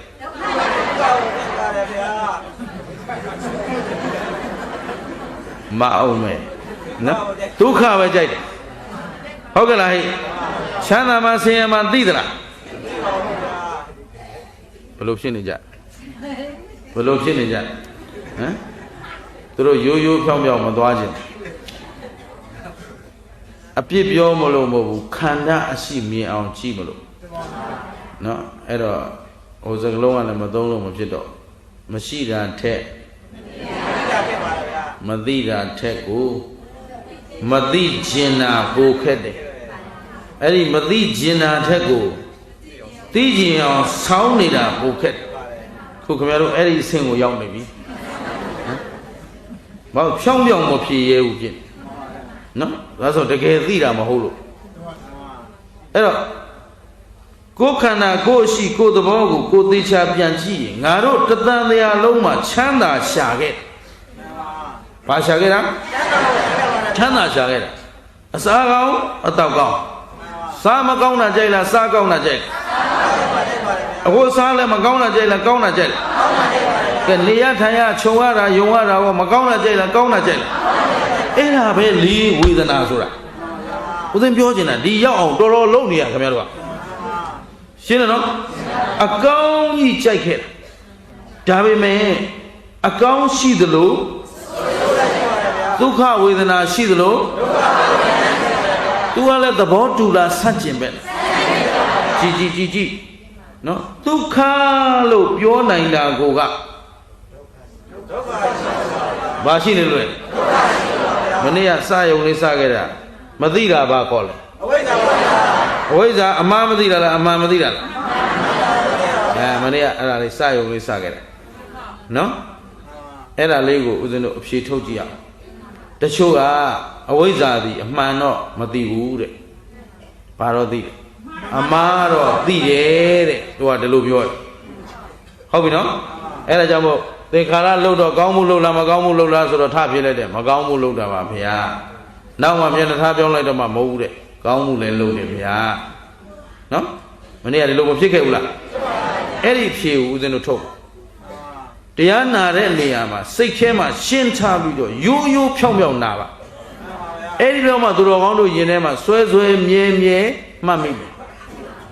ရှင်းသလားနောက်ကခင်ဗျားတို့မှတ်ထားတာတွေအကုန်လုံးနောက်နေ့ကျရင်ကျောင်းဘဝအကုန်ချထားခဲ့ဗလာနဲ့လာခဲ့ရှင်းလားအခုဟောခဲ့နေတာအဲ့ဒီမသိသတိကြောင့်ခက်နေတာဟုတ်ပြီနော်အဲ့တော့အဝိဇ္ဇာ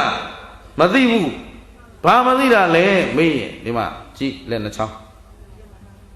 လက်ညိုးနဲ့လက်ကလေးထောင်ထားတာတွေ့လားဘယ်လက်ကတိုးနေတော့လက်ညိုးကတိုးလက်ကလေးကမြင်နေနော်တိုးသလားရှည်လားဘာမှပြောလို့မရဘူးတစ်ချောင်းနဲ့ထောင်ထားတာဟုတ်ဒါဖြင့်လက်ညိုးဘာကြောင့်တိုးတာလဲလက်ကလေးရှည်နေလို့လက်ကလေးဘာကြောင့်ရှည်ရတယ်လက်ညိုးတိုးလို့ရှည်ရတယ်ဟုတ်လားပြန်မလက်ညိုးဘာကြောင့်တိုးရတယ်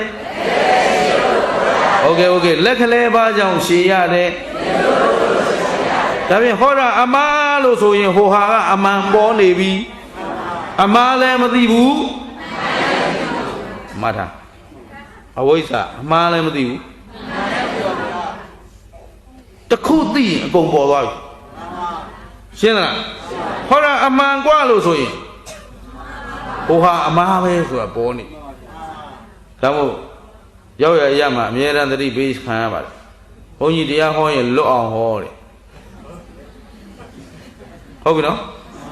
လွတ်အောင်ဟောဆိုငါတော့လွတ်အောင်တရားပြောတာပဲမတရားတဲ့ဟာတွေကသူ့အတူပေါ်ကုန်တာမတတ်နိုင်ရှင်းသလားတရားဟောရင်မတရားတာပေါ်နေပြီသူ့အတူမလုံလို့ပွင့်တာတော့ငါလည်းမတတ်နိုင်ရှင်းသလားသဘောပေါက်သလားအမှားပြောရင်အမှန်ကပေါ်နေအမှန်ပြောရင်ဒါမို့အဝိဇ္ဇာမသိဘူးဆိုတာဘာမသိတာလဲအမှားလည်းမသိဘူးအမှန်လည်းမသိဘူးအမှားမှန်ကိုမသိတာဘာခေါ်လဲအကောင်းဆိုးလဲအကြောင်းကျိုးလဲရှင်းသလားအဲ့ဒါမှတ်ထားအဝိဇ္ဇာဆိုတာဘာမသိတာဆိုအမှားလည်းမသိဘူးနောက်ဖြေတတ်ပြီလားသဘောမပေါက်သလားဦးစင်းဖြေခိုင်းလို့ဖြေတာမဖြစ်စေနဲ့အိမ်ရောက်ရင်ပြန်စဉ်းစားအောင်ဟုတ်ပြီနော်ဥဒုမင်္ဂလာလာပြောသွားလို့ငါတို့လက်ခံလိုက်ရတာအဲ့ဒါမဖြစ်စေနဲ့ဦးစင်းပြောသမျှကိုအိမ်ရောက်ရင်ကိုယ့်ကိုဝေဖန်ကြည့်ပါဦးရှင်းသလားအမှားလို့သိရင်မှန်လဲသိသွားပြီအကောင်းလို့သိရင်ခုခင်ဗျားတို့ကုသိုလ်အကုသိုလ်သိလားကုသိုလ်ဆိုတာဘာလဲ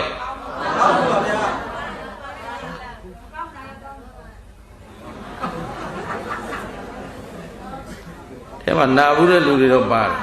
တရားနာဘူးတဲ့လူတွေတော့ပါတယ်ဒါပေမဲ့မနာဘူးတဲ့လူတွေကများနေတော့ဘောချက်နော်နာဘူးတဲ့လူတွေကတော့သိတယ်လောဘဒေါသမောဟမပါတဲ့အလုပ်ဟာကုသိုလ်ဒါနပဲလုပ်လို့သီလပဲလုပ်လို့ဘာဝနာပဲလုပ်လို့ရောင်းဝယ်ဖောက်ကားမှုပဲလုပ်လို့ကြိုက်တယ်လို့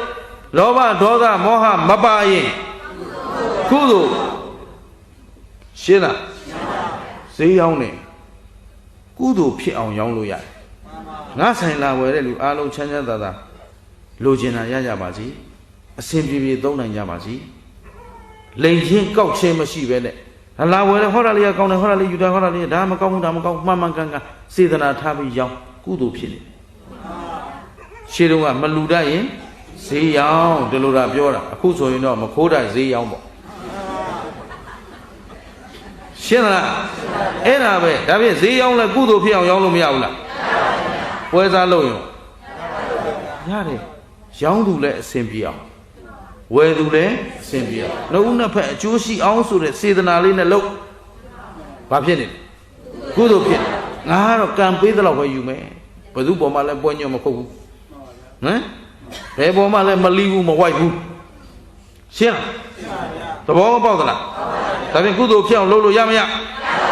ဒါဖြင့်ဒါနသီလဘာဝနာလုပ်မှကုသိုလ်ဖြစ်တာလားဘာလုပ်လို့ကုသိုလ်ဖြစ်အောင်လုပ်လို့ရလားဘာလုပ်လို့ရှင်းလားအလုံးနားလဲသလားဒါဖြင့်တရားရှိမကောင်းမှုလုပ်ကြမလားကောင်းမှုလုပ်ကြမလားမကောင်းမှုလုပ်ကြမလားကောင်းမှုလုပ်ကြလုပ်ပါရဲရဲတင်းတင်းဖြေစမ်းပါမကောင်းမှုလုပ်ကြမလားကောင်းမှုလုပ်ကြမလားတသံတရားလုံးကကောင်းမှုနဲ့မကောင်းမှုဘယ်တည်းများလဲလောဘဒေါသမောဟပါတဲ့အလုပ်ဆိုရင်မကောင်းမှုအကုသိုလ်ရှင်းသလားဒါဖြင့်ခင်ဗျားတို့ကျတို့လုပ်ခဲ့သမျှအလုပ်ထဲမှာလောဘဒေါသမောဟမပါတာနဲ့ပါတာဘယ်တည်းများလဲဟေးတန်တရားတစ်ခွင်လုံးမှာတို့ကအမှားကြီးမှားခဲ့ဒီနေ့အထိလဲမားနေတော့မယ်ဒီကရှိတော့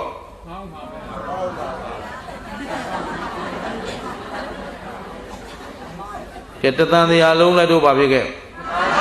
ပြောအားလုံးပြောစားတက်ညီလိုက်ကြည့်တသံတရားလုံးလဲ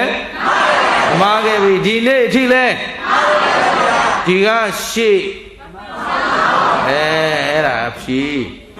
မအောင်ပါဘုရားဆိုရင်တော်ကြဆိုဆက်ဟောမယ်အဖို့ကရှင်းသလားဒီရရှိတော့မမအောင်ကြိုးစားတော့မယ်ဘုရားဆိုမှတရားဆက်ဟောလို့ဖြစ်မှာပေါ့ဟမ်ရှင်းသလားဟမ်မှားပြီးရင်မှားတာတသံတရားလုံးမှန်ခဲ့သလားမှားခဲ့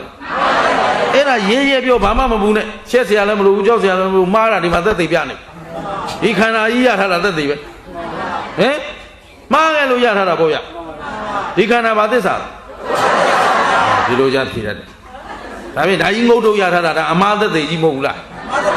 ဒါဖြင့်တသံတရားလုံးလဲဒီနေ့အထိလဲမှားနေတော့မဲ့ဒီကရှိတော့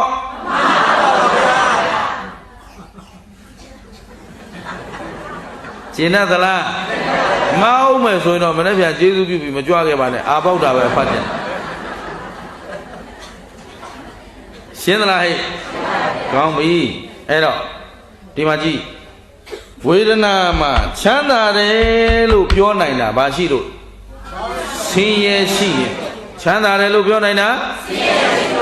ဒုက္ခလို့ပြောနိုင်တာဒါဖြင့်သူလည်းသဘောတူလားဆန့်ကျင်မလားဒါဖြင့်သူလည်းဖောက်ပြန်ပြီးတော့ပျက်စီးမှာမြဲသလားမမြဲဘူးလားသူခင်ဗျားတို့ခန္ဓာလေးမှာဝေဒနာမြဲသလားမြဲပါဘူးဗျာဖြစ်ဒုက္ခဝေဒနာလည်းဖြစ်ပြီးရင်ဖြစ်ပြီးရင်ဒုက္ခဝေဒနာလည်းဖြစ်ပြီးရင်ဘယ်ဟာမြဲလဲဘယ်သူဝေဒနာမြဲတယ်ရှင်းသလားကဲလူပြည်မို့လို့ဒုက္ခဆက်တန်တရားရှိတယ်နတ်ပြည်ကြရင်ချမ်းသာမလားနတ်ပြည်လည်းဖြစ်ပြီးရင်ချမ်းသာတခါဆင်းရဲတယ်လေဆိုကြတဲ့ကရင်ဒါချမ်းသာတယ်လို့ပြောလို့ကောင်းပြီနောက်ကတင်ညာနောက်ကဘာလဲတင်ညာဆိုတာပေါ့တာတင်ညာခန္ဓာဆိုတာမှတ်သားတာခုခင်ဗျားတို့မှာမှတ်တတ်တဲ့သဘောရှိမရှိရှိပါဗျာနေမေးကြကြံသေးတယ်ဝေဒနာခင်ဗျားတို့မှာရှိလားရှိပါဗျာဘယ်မှာရှိလို့ဘယ်သူခန္ဓာမှာရှိတာအစင်းချင်းကြော်သွားလို့မရဘူးခင်ဗျားတို့တော့ဒါမေ့သွားမှာဆိုလို့နော်သိကြတယ်နော်ဝေဒနာရှိမှန်းကိုသိပြီလားဒါကဘယ်သူမှရှိတဲ့ဟာတွေလေကောင်းပြီတင်ញဲခန္ဓာဘယ်သဘောရှိလဲမှတ်သားတတ်တဲ့သဘောကိုခင်ဗျားတို့မှတ်တတ်တဲ့သဘောကောရှိလားရှိပါဗျာဒါပါအောင်လေးတို့ဒါကဘာလို့ထားဘယ်မှာရှိတယ်ကိုခင်ဗျားတို့ကိုယ်တိုင်ရှိနေတာနော်သိကြသလားအဲ့ဒီမှတ်တဲ့ထဲမှာအကောင်းတွေကြီးမှတ်တာလားအဆိုးတွေကြီးမှတ်တာလားအကောင်းရောအမှားတွေကြီးမှတ်ထားတာအမှန်တွေကြီးမှတ်ထားတာလားပါလာပြီစေတုတ္တရာပါလာပြီနော်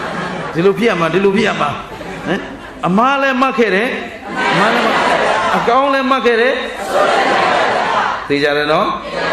ဒါမို့တို့တရားအထုတ်တဲ့ခါကျပြောတယ်လေတရားမှတ်နေတာတရားမှတ်နေတာပြောဘူးလားပြောပါဗျာခုတရားကိုထိုင်ပြီးတော့ကိုတကူးတကမှတ်နေရတယ်ဆိုတော့ငကိုကဘာတွေမှတ်နေလို့ရှင်းသလားအဲ့ဒါဒီမှာကြောင်းလာပြီးတော့သာသေချာအားထုတ်ခြင်းမရှိရင်ကြံတဲ့နေရာတော့မတရားတာလေးကြီးမှတ်နေရှင်းလားဟဲ့အဲ့ဒါကြောင့်မို့ကိုဘာလို့ရတော့တရားမှတ်ရတာရှင်းသလားအဲ့ဒါတချို့ကပြောတယ်ရတဲ့မလေးသွားတဲ့ကြောင်းသွားအားထုတ်မှတရားမဟုတ်ဘူးတဲ့အိမ်အားထုတ်လဲတရားပဲတဲ့ဆိုတော့ तू ကအိမ်ဘလို့အားထုတ်နေဆိုတော့ဖျားစင်ရှိငုတ်တုတ်ကလေးထိုင်မျက်စိလေးပဲပြီးဟေးအောက်ကထမင်းကိုကြည့်လိုက်ကြအောင်နော်ဆုံးကလိုက်ဆုံးလောက်လိုက်အောင်နော်ရှင်မောင်ရွတ်သင်ထားလိုက်ငါမထားခင်ဟောတရားထိုင်နေတာတဲ့ရှင်းလားမှတ်လို့ရသလား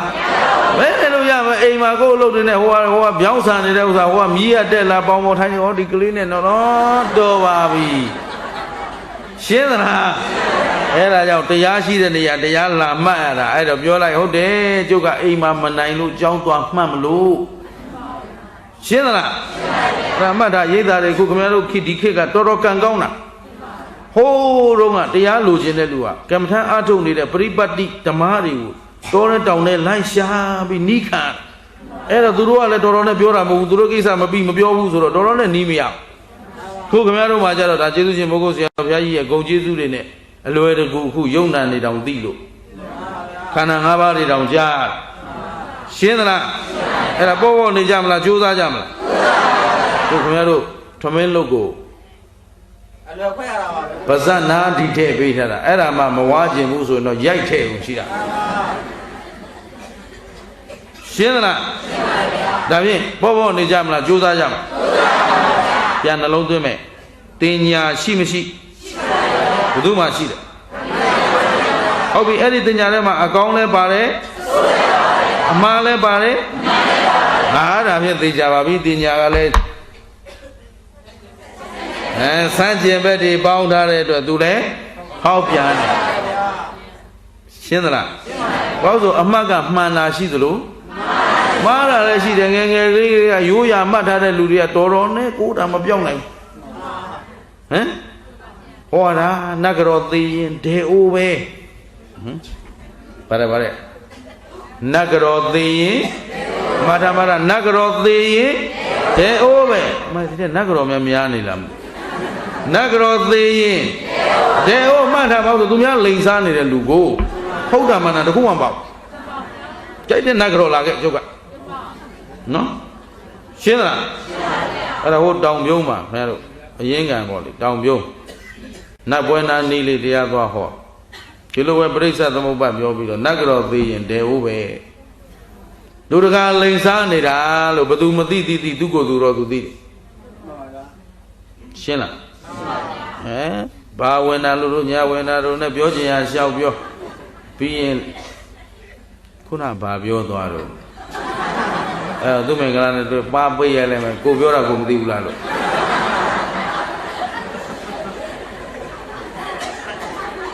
ရှင်းသလား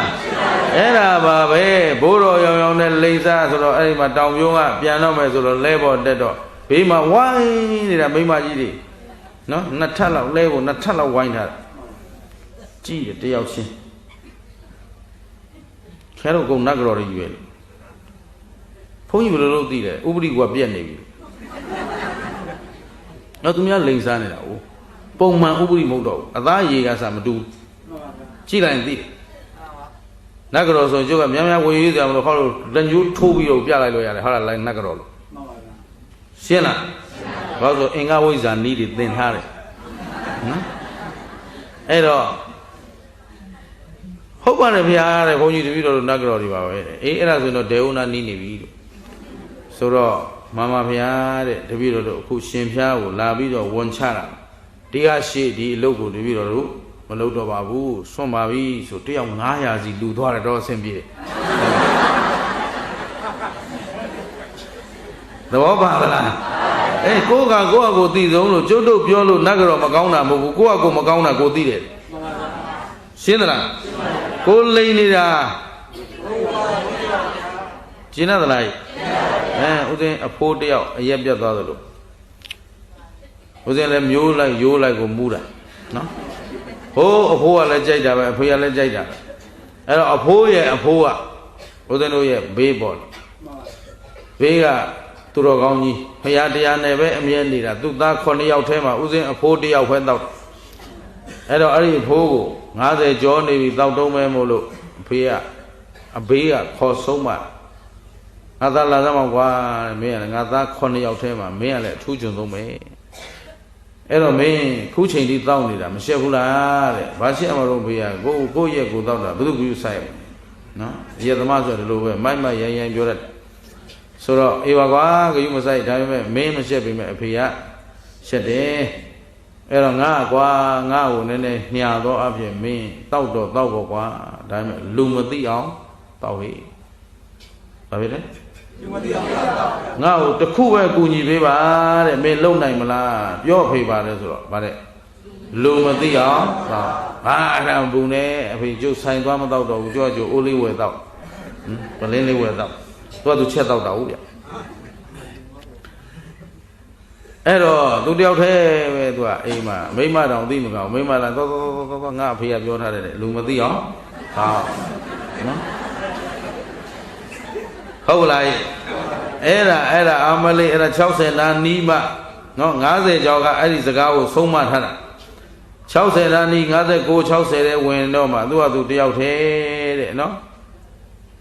ခြုံထဲမှာထိုင်ပြီးတော့ပလင်းလေးငဲလိုက်ကလော့ကွတ်ချလိုက်ဆိုတော့နောက်တစ်ခွက်ငဲတော်တော်လေးထွေလာတော့မှအရက်ခွက်လေးကိုင်းပြီးစဉ်းစားငါဖေကငါ့ကိုငယ်တုန်းကလည်းရိုက်လည်းမရိုက်တော့ဘူးနဲ့လည်းမနဲ့တော့ဘူးအဖေကအဖိုးဘေးကတရားနာနီးမှသေးတာဟုတ်ဗျအဲ့တော့အခုသူလည်းမပြောတော့ဘူးတဲ့ငါဟိုတုန်းကပြောထားတာလေးတခွန်းနဲ့ငါလည်းအဖေစကားနားထောင်တယ်တဲ့ဘယ်တုန်းကမှအဖေစကားကိုငါမဆန့်ကျင်ခဲ့ဘူးပေါ့ခတ်တီတီနဲ့အရက်သမားကနော်အဖေကပြောထားတယ်ဗါတဲ့လူမသိအောင်တော့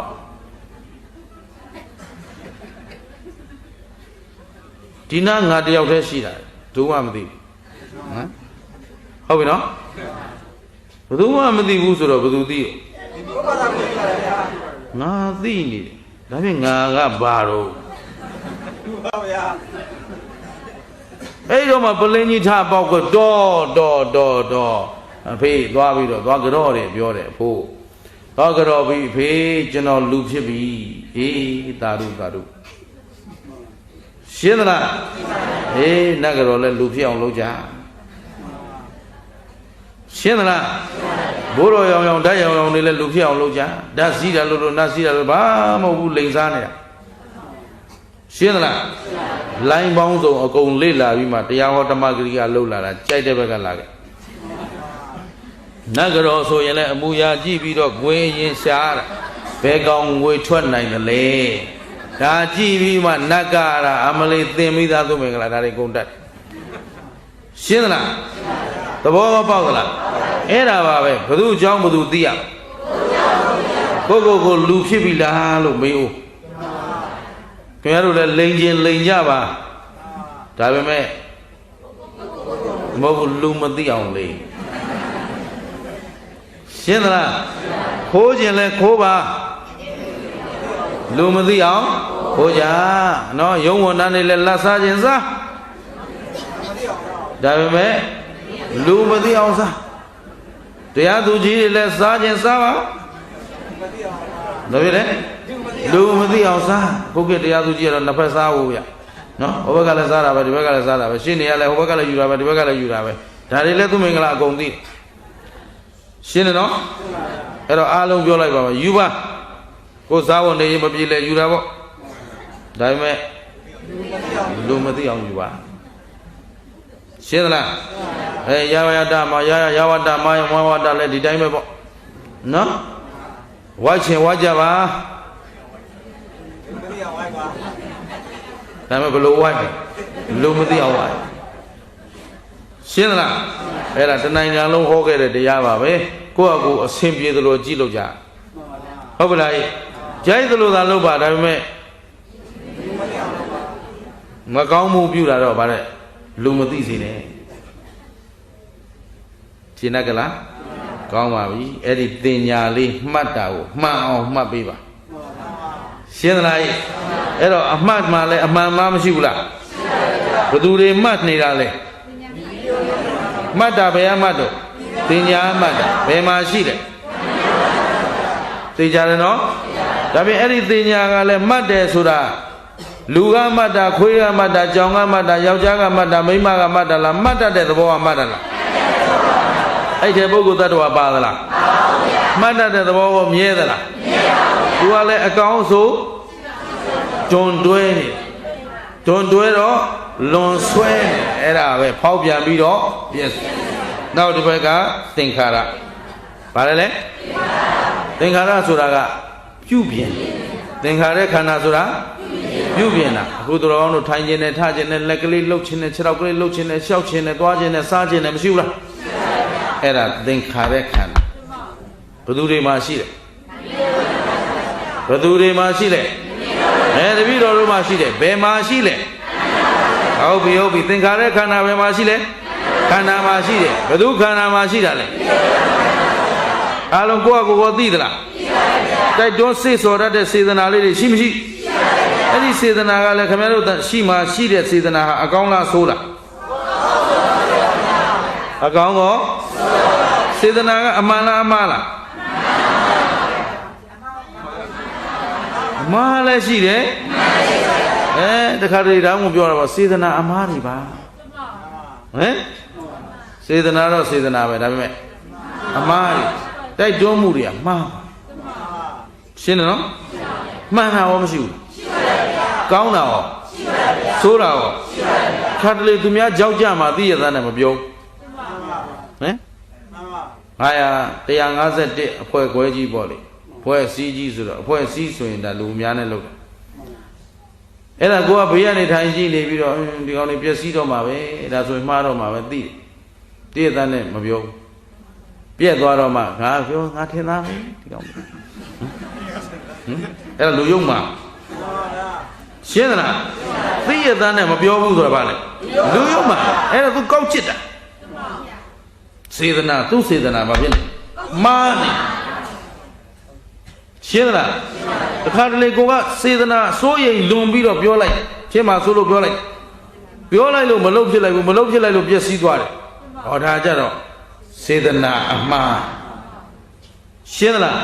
ပျက်စီးမှသိရနဲ့မပြောဘူးဆိုတာကတော့ဒါတက်တက်ကြီးကိုမှားနေကျင်ရကြလားအဲ့တော့အဲ့လိုစေတနာမျိုးတွေရောမရှိဘူးလားအကောင်းလည်းရှိတယ်အမှားလည်းရှိတယ်ဒါဖြင့်သူလည်းဂျွန်တွဲနေသူလည်းဂျွန်တွဲတော့လွန်ဆွဲတော့ဖောက်ပြန်ပြီးပျက်စီးအဲ့တော့ခင်ဗျားတို့သင်္ခါရစေတနာလေးတွေရှိမရှိထိုင်လိုက်အောင်ထိုင်ကြီးပဲနေနိုင်လားငြိမ်ငြိမ်နေပါဆိုမှလှုပ်ချင်တာငြိမ်ငြိမ်နေဆိုလေလှုပ်ချင်တယ်ပါဗျာခုထိုင်ရတာ15မိနစ်ရအရိယာဘုတ်ပြင်ပါဆိုပြင်းနေတာတင်မလင်ခွေထိုင်တိုင်းဆိုတင်မလင်ခွေဒုတုတ်ထိုင်တိုင်းဆိုဒုတုတ်လိုက်တင်မလင်ခွေလိုက်ဒုတုတ်လိုက်ကြည့်လိုက်မျက်လွှာချဆိုသူများမျက်လွှာချတဲ့သူကမပြီးသေးဘူးပြင်းနေတာနဲ့15မိနစ်ပြည့်သွားတယ်ရှင်းလားအဲ့တော့ပြည်ပြုခြင်းတဲ့သဘောတွေရှိမရှိဘယ်မှာရှိလဲခန္ဓာမှာရှိတယ်ဘယ်သူမှာရှိတာလဲအဲ့တော့အဲ့ဒီပြုပြင်တတ်တဲ့သဘောတွေကယောက်ျားပြုပြင်တာလားမိန်းမပြုပြင်တာလားပြုပြင်တတ်တဲ့သဘောကပြုပြင်တာလားအဲ့ဒါကိုပိုင်သလားသူလည်းဖြစ်မြဲသလားမြဲပါဗျာကောင်းပြီဝိညာဉ်နဲ့ခန္ဓာဘာလဲလဲသိကြံတတ်သောသဘောပြောပါတယ်လေနှမျိုးပြောနော်တချို့ကသိတတ်တဲ့သဘောတယ်မဟုတ်ဘူးမပြည့်စုံဘူးသိကြံတတ်တဲ့သဘောသိလဲသိတတ်တဲ့ကိစ္စနှစ်ခုလို့ဒါဘာလို့ပြောရတယ်လဲဆိုတော့သူတော်ကောင်းတို့ဦးဇင်းတို့မှာခန္ဓာမှာရှိတာခန္ဓာဘယ်နှပါးလဲဟောဒီ5ပါးတည်းပဲရှိဒီပြင်အဖို့ဒီ5ပါးအပြင်နောက်ထပ်ပေါင်းလို့ပေါင်းစရာလို့သေးလား ပေါင်းလို့ရကဲဒီမှာတယောက်ရှိထားတဲ့နတ်ကတော့ကိုကြီးကြော်ဝင်ဘူးတယ်ခန္ဓာဘယ်နှပါးဖြစ်သွား10ပါးဖြစ်ကောင်းသလားဖြစ်လို့ရသလားအဲ့ဒါပဲရှိတာဘယ်နှပါးပဲလဲ5ပါးပဲရှိတယ်အဲ့ဒီထဲကတပါးရော့လဲသိမှာပဲမထာဘာဖြစ်လဲတပါးရော့လဲသိမှာပဲတစ်ခုစီခွဲထုတ်လဲသိမှာပဲ तू ကတကွာဖြစ်၍တကွာဖြစ်တယ်ဗါတယ်တကွာဖြစ်၍ဖြစ်အတူတူတစ်ခုစီခွဲလို့ရတချို့ကယုတ်ကဒီမှာနေခဲ့တာတဲ့စိတ်ကလိပ်ပြာလေးထွက်သွားတယ်ထွက်လို့ရလားထွက်ရင်အဲ့ဒီအလောင်းပြစ်လိုက်တော့ရှင်းသလားရုပ်ကိုမပုတ်မသုံးအောင်စောင့်ရှောက်နေတာကနံဒီနံကိုအစင်မပြတ်အောင်ထိမ့်ပေးတာကရုပ်အပြန်အလှန်မီးနေတာရှင်းသလားရုပ်မရှိဘဲနဲ့လည်းနံရက်တီလို့နံမရှိဘဲနဲ့လည်းရုပ်ရက်တီလို့အပြန်အလှန်ဒီမှာကံမစရုပ်ပေါ်မှီဖြစ်ရတာခင်ဗျားတို့ရှင်းသလားအဲ့တော့ခံစားရင်ဘယ်သူခံစားတာလဲဝေဒနာမထာဘာခံစားရင်ဘယ်သူခံစားတာလဲမှတ်သားရင်ပြုပြင်ရင်သင်္ခါရသိရင်ကြံရင်စိတ်ကိုခင်ဗျားတို့အသိရောမရှိဘူးလားရှိပါဗျာဒါပါရောင်လေးလို့အနီရောင်လို့သိအနီရောင်လေးလှလိုက်တာဆိုတာကြံတာဟုတ်ပြီနော်သိတာဘယ်သူကသိတယ်ဝိညာဉ်နဲ့ခန္ဓာကြံတော့ဝိညာဉ်နဲ့ခန္ဓာကပဲကြံအနီရောင်မမြင်ဘူးပဲနဲ့အနီရောင်အကြောင်းကြံလို့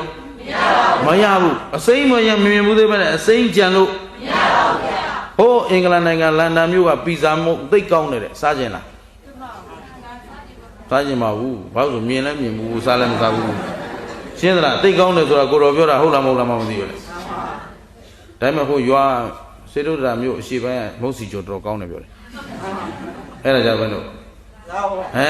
ဒါစားဘူးတဲ့ဟာကြတော့စားကျင်တယ်ငါအခုတော့စားကျင်လာပြီတရားဟောတာဗိုက်စာရှင်းသလားဘာလို့ဟိုပီဇာမုံတော့မလွမ်းပါဘူးဟုတ်ဆိုတော့မြင်မမြင်ဘူးပဲနဲ့ရှင်းသလားစားလည်းမစားဘူးတော့စားကျင်သလားအခုကြံတယ်ဆိုတာလည်းမမြင်ဘူးတာကြံတာလားမြင်ဘူးတာကြံတာမကြားဘူးတာကြံတာလားကြားဘူးတာကြံတာလားကြံလုံးလေးတွေမရှိဘူးလားအဲ့တော့ကျန်တော့အခုတရားထိုင်နေတယ်အခု15မိနစ်တရားထိုင်မှာဆိုတော့ဟောတော့အဲ့ကျမ်းမှာသတိရတယ်ငါတစ်တာတော့မခတ်ခဲ့ရဘူးဟမ်အဲ့တော့စိတ်ကဘယ်ရောက်သွားဒါဆိုလူကဒီမှာစိတ်ကအိမ်မှာဆိုရင်အာသုဘပို့ပလိုက်မှာနော်ဟမ်အိမ်ပြန်ရောက်သွားတာလားအိမ်အကြောင်းကြံနေတာအဲ့ဒါပြောချင်တာခင်ဗျားတို့ကဒီမှာဒီတရားကိုရွေးတာတခြားမဟုတ်ဘူးစေတုဒ္ဒရာမြို့ရောက်လာတယ်အေးချမ်းမှုနဲ့အတူအားလုံးအေးဆေးဆေးနေကြထိုင်ကြတာကိုတွေ့တော့ဦးသိမ်းမှာဘာလေးအကြံဖြစ်လာလဲတခြားမြို့တွေမှာဒါမဟုတ်ဘူးဇတ်တော်တွေဟောပြီးတော့စိတ်ဓာတ်ပြုပြင်ရေးတွေနိုင်ငံရေးတွေလက်ဟောနေရတာအခုချိန်မှာပြုပြင်ရေးတွေလုပ်နေရတယ်ကိုဒီမှာတော့မလုပ်ဒီမှာဘာလဲဆိုတော့အေးချမ်းနေတဲ့မြို့ကလေးမှာအေးချမ်းမှုနဲ့အတူတရားကိုထိုးထိုးထွန်းထွန်းသိစေခြင်းလို့အမတန်ခေါ်ရနာရခဲတဲ့အလုပ်ပေးကိုခင်ဗျားတို့ဟောနေတယ်ရှင်းလားတရားစကားကြီးခင်ဗျားတို့ဘလောက်ဖွင့်ထားထိုးထိုးထွန်းထွန်းသိအောင်ဟောမထားသိကုန်မသိရှင်းလားအဲ့တော့ကြံတယ်ဆိုတာဘယ်ကကြံတာဝိညာဉ်နဲ့ခန္ဓာကကြံဘယ်ထဲမှာကြံတာခန္ဓာထဲမှာကြံခင်ဗျားတို့ဓဝါရဘယ်နှပေါက်ရှိလဲ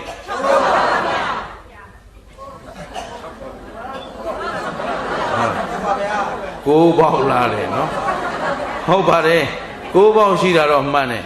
ဒါပေမဲ့တရားအလုပ်လုပ်တဲ့အခါ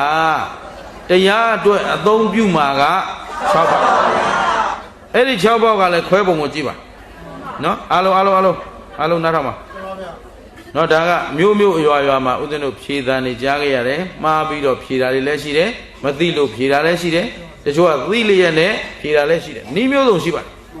သို့တော့ဘယ်လိုပဲရှိဦးဇင်းတို့မှာဒီလိုပြောလာပြီးဆိုရင်ဖြေကြရမယ်သဘောလေးတွေရှိတယ် နော်ရှိတာ9ပေါက်ရှိတာဟုတ်တယ်နော်နေဦးမကြီးနဲ့ဒါကြီးစရာမဟုတ်ခဏလေးအရေးကြီးလို့ပြောမှာဘယ်နှပေါက်တော့9ပေါက်ရှိတယ်9ပေါက်ရှိတယ်မျက်လုံး2ပေါက်နား2ပေါက်ဟုတ်လားနှာခေါင်း2ပေါက်မရှိဘူးလားရသဆိုပြီးတော့အားလုံးဘယ်နှပေါက်ရှိတယ်9ပေါက်ဒါပေမဲ့အခုဖျားဟောတဲ့ဓွာရာအခုပရိစ္ဆသမုပ္ပါတရားအရသာမှာဆိုရတာမရှိဘူးလားမျက်စိနာလျှာကိုယ်စိတ်ဓွာရာ6ပေါက်ထဲယူထားတယ်ဘာလို့6ပေါက်ထဲယူထားသလဲမေးဒီဓွာရဆိုတာကပုံမှန်ကအပေါက်ပေါ့နော်တကားပေါက်ပေါ့အခုဘုရားသုံးတဲ့ဒီဓွာရ6ပေါက်ဆိုတာကအာယုံဝိညာတကားပေါက်ဘာလဲလဲမထနော်ဘာလဲလဲဟုတ်ပြီမျက်စိဒီမှာ2ပေါက်ရှိတယ်သို့တော့မျက်လုံးနှလုံးရှိပေမဲ့မျက်စိဘာလို့တတ်မြင်တတ်တယ်မှတ်ထားမျက်စိဘာလို့တတ်တော့ညာပဲမျက်လုံးအောင်ဘယ်ပဲမျက်လုံးအောင်ဒါမို့2ပေါက်ရှိပေမဲ့1ပေါက်သေးပဲသူလက်ခံတဲ့အာယုံကတစ်မျိုးတည်းဖြစ်နေတဲ့အတွက်သူ့ကို1ပေါက်သေးယူနားဘာလို့တတ်တယ်ဘာကိုကြားမှာလဲညာပဲနားကရောဘာကိုကြားလဲဘယ်ပဲနားဘာကိုကြားတာလဲဒါဖြင့်နှစ်ခုနားနှစ်ပေါက်ဖြစ်နေပေမဲ့ तू အလုတ်လုတ်တာကတစ်ခုလေ तू လက်ခံတဲ့အာယုံကတစ်ခုလေကဲမျက်လုံးပေါက်ကမအားလို့နားရည်ကြည့်ထားရစမ်းပါဟမ်ရမလား तू ကြံတဲ့အလုတ်လုတ်တတ်သလားနားနှစ်ပေါက်လုံးအလုတ်လုတ်တာကတခုတည်းပဲကြားတတ်တာလေးတခုတည်းလောက်တတ်တဲ့နွားနားနှစ်ပေါက်ရှိပေမဲ့တစ်ပေါက်ဒီတိုင်းပဲနှာခေါင်းလည်းတစ်ပေါက်လျှာလည်းတစ်ပေါက်ကိုယ်လည်းတစ်ပေါက်ကိုယ်ဆိုတဲ့နေရာမှာကျင်ကြီးကျင်ငယ်ဆွန့်တဲ့အပေါက်တွေအကုန်ပါသွားပြီစိတ်ဆိုတာမနောပေါက်ဆိုတာမနောဟာရယဝတ္ထုအဲ့ဒါလေးပြောချင်တာဒီမှာ6ပေါက်ဆိုတော့မနောကဘာလဲဆိုတော့သူကကြံတွေးစရာအာယုဘာလဲသိစရာအာယုမျက်စိနဲ့အစင်းနဲ့တိုက်ပါစိတ်ပေါ်အမေမဆိုးဘူးမျက်စိနဲ့အစင်းနဲ့တိုက်တော့မြင်စိတ်ပေါ်တယ်မြင်စိတ်ပဲမှာပေါ့မျက်စိနဲ့အစင်းနဲ့တိုက်ပါစိတ်ပေါ်မြင်စိတ်ပဲမှာပေါ့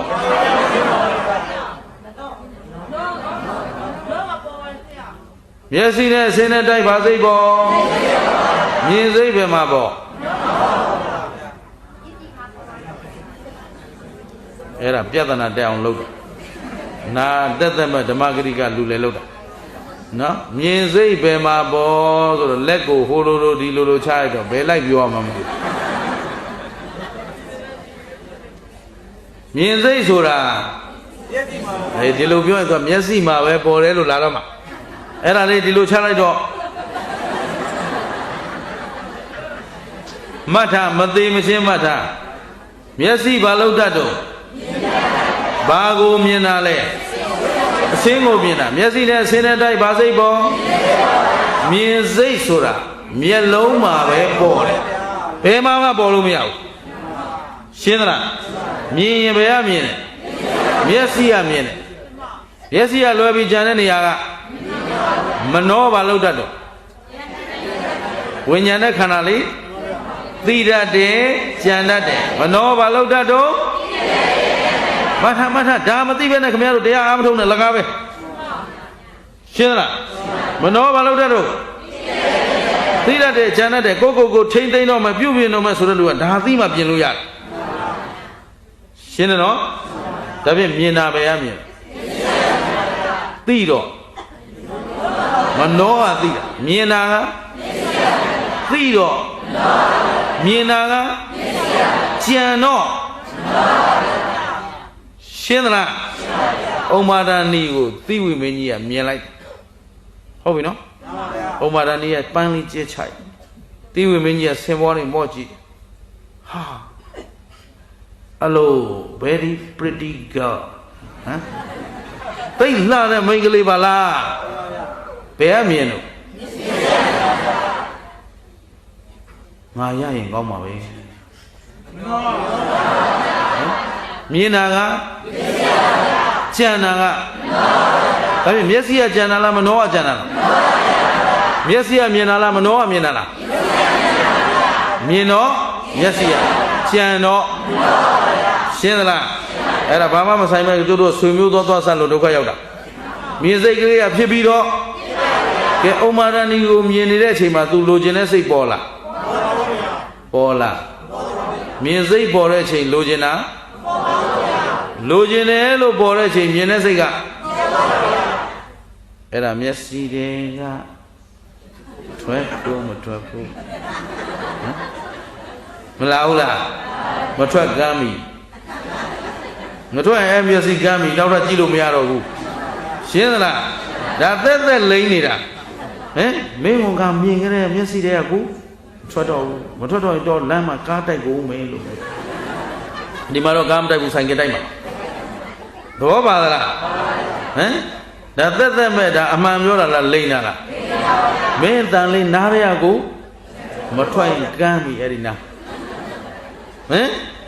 နောက်ထပ်ကြားလို့မှမရတော့ပဲရှင်းသလားအဲ့ဒါခင်ဗျားတို့လူလောကကြီးဖွဲ့စည်းထားတာကမှုသားနဲ့ဖွဲ့တာဘာနဲ့ဖွဲ့တာအဲ့ဒီမှုသားနဲ့ဖွဲ့ထားတဲ့အထဲမှာအချိန်အပြည့်နေပြန်ပြီနော်မှုသားနဲ့ဖွဲ့ထားတာအဲမှာတောင်မှအလိမ်ဆုံးအချိန်ရှိသေးတယ်အဲ့ဒါဘယ်အချိန်မှတ်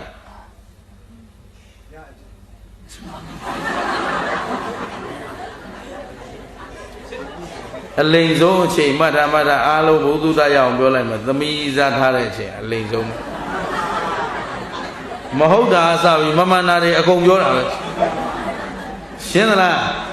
အဲ့တော့မယူရသေးခင်တော့လောကမှာငါရည်စားအလှဆုံးနော်လောကမှာရှိတဲ့မိန်းမတွေအားလုံးဖွဲ့စကွဲမင်းသာလျင်ငါမျက်စိထဲမှာအလှဆုံးမင်္ဂလာဆောင်ပြီးနောက်နေ့ရစပြီးတော့မင်းကလွဲပြီးအကုန်လှရှင်းသလားအဲ့ဒါတယောက်နဲ့တယောက်ယောက်ျားကလည်းမိန်းမကိုဘာလို့လိမ့်နေတာပဲမိန်းမကရောလိမ့်နေတာပဲအခုလည်းပြန်ကြည့်ကိုမိသားစုလေးကိုပြန်ကြည့်ကိုသားသမီးလေးဘုံဘုံပေးတာစားရောနေဖိမသိသေးနဲ့နော်ဟမ်သဘောပါလားဟဲ့ငါပဲတပိတ်ဆိုင်သွားမလို့မေ့ပြောလိုက်နေဦးဟမ်တယောက်နဲ့တယောက်လက်ပတ်ပြီးဘာလို့လဲလိမ့်နေတာရှင်းသလားကဲရှိသေးတော့အလုံးခန္ဓာဘယ်နှပါတော့ဒီ၅ပါးဟာဘယ်အပါမြဲတယ်ဖြစ်ပြီးတော့သူ့အလုံးသူ့လုံးသူများအလုံးလုံးသလားဒါဖြင့်ဒီခန္ဓာကြီးရထားတာချမ်းသာသလားဆင်းရဲတယ်ဒီခန္ဓာရပြီးတော့နောက်ခန္ဓာကြီးထိုက်ရရင်ကောင်းမလားခန္ဓာမရရင်ကောင်းမလားခန္ဓာရရင်ဘာသစ္စာအဲ့တော့ခန္ဓာရတဲ့လူချမ်းသာမလားခန္ဓာမရမှချမ်းသာမလားဒါမို့ခန္ဓာနိရောဓနိဗ္ဗာန်မှတ်ထားဗါလဲလေခန္ဓာနိရောဓနိဗ္ဗာန်အဲ့ဒီရောက်အောင်သွားဖို့မလိုဘူးလား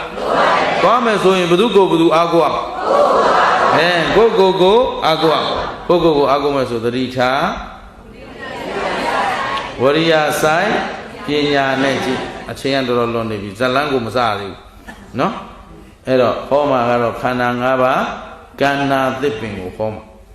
အခုလဲဒီလောက်ဆိုရင်တော်တော်လေးတော့ခရီးရောက်နေပါပြီခန္ဓာကြီးကမြဲသလားမမြဲဘူးလားအချိန်မရွေးသိနိုင်တယ်သို့တော့ဒီနေ့မှတ်သွားမှာခန္ဓာဘယ်နှပါးလဲ၅ပါးဟာသူ့အလုံးသူ့လုံးယူဘက်ခန္ဓာရဲ့အလုတ်ကိုဝေဒနာလုံနိုင်သလားတင်ညာလုံနိုင်သလား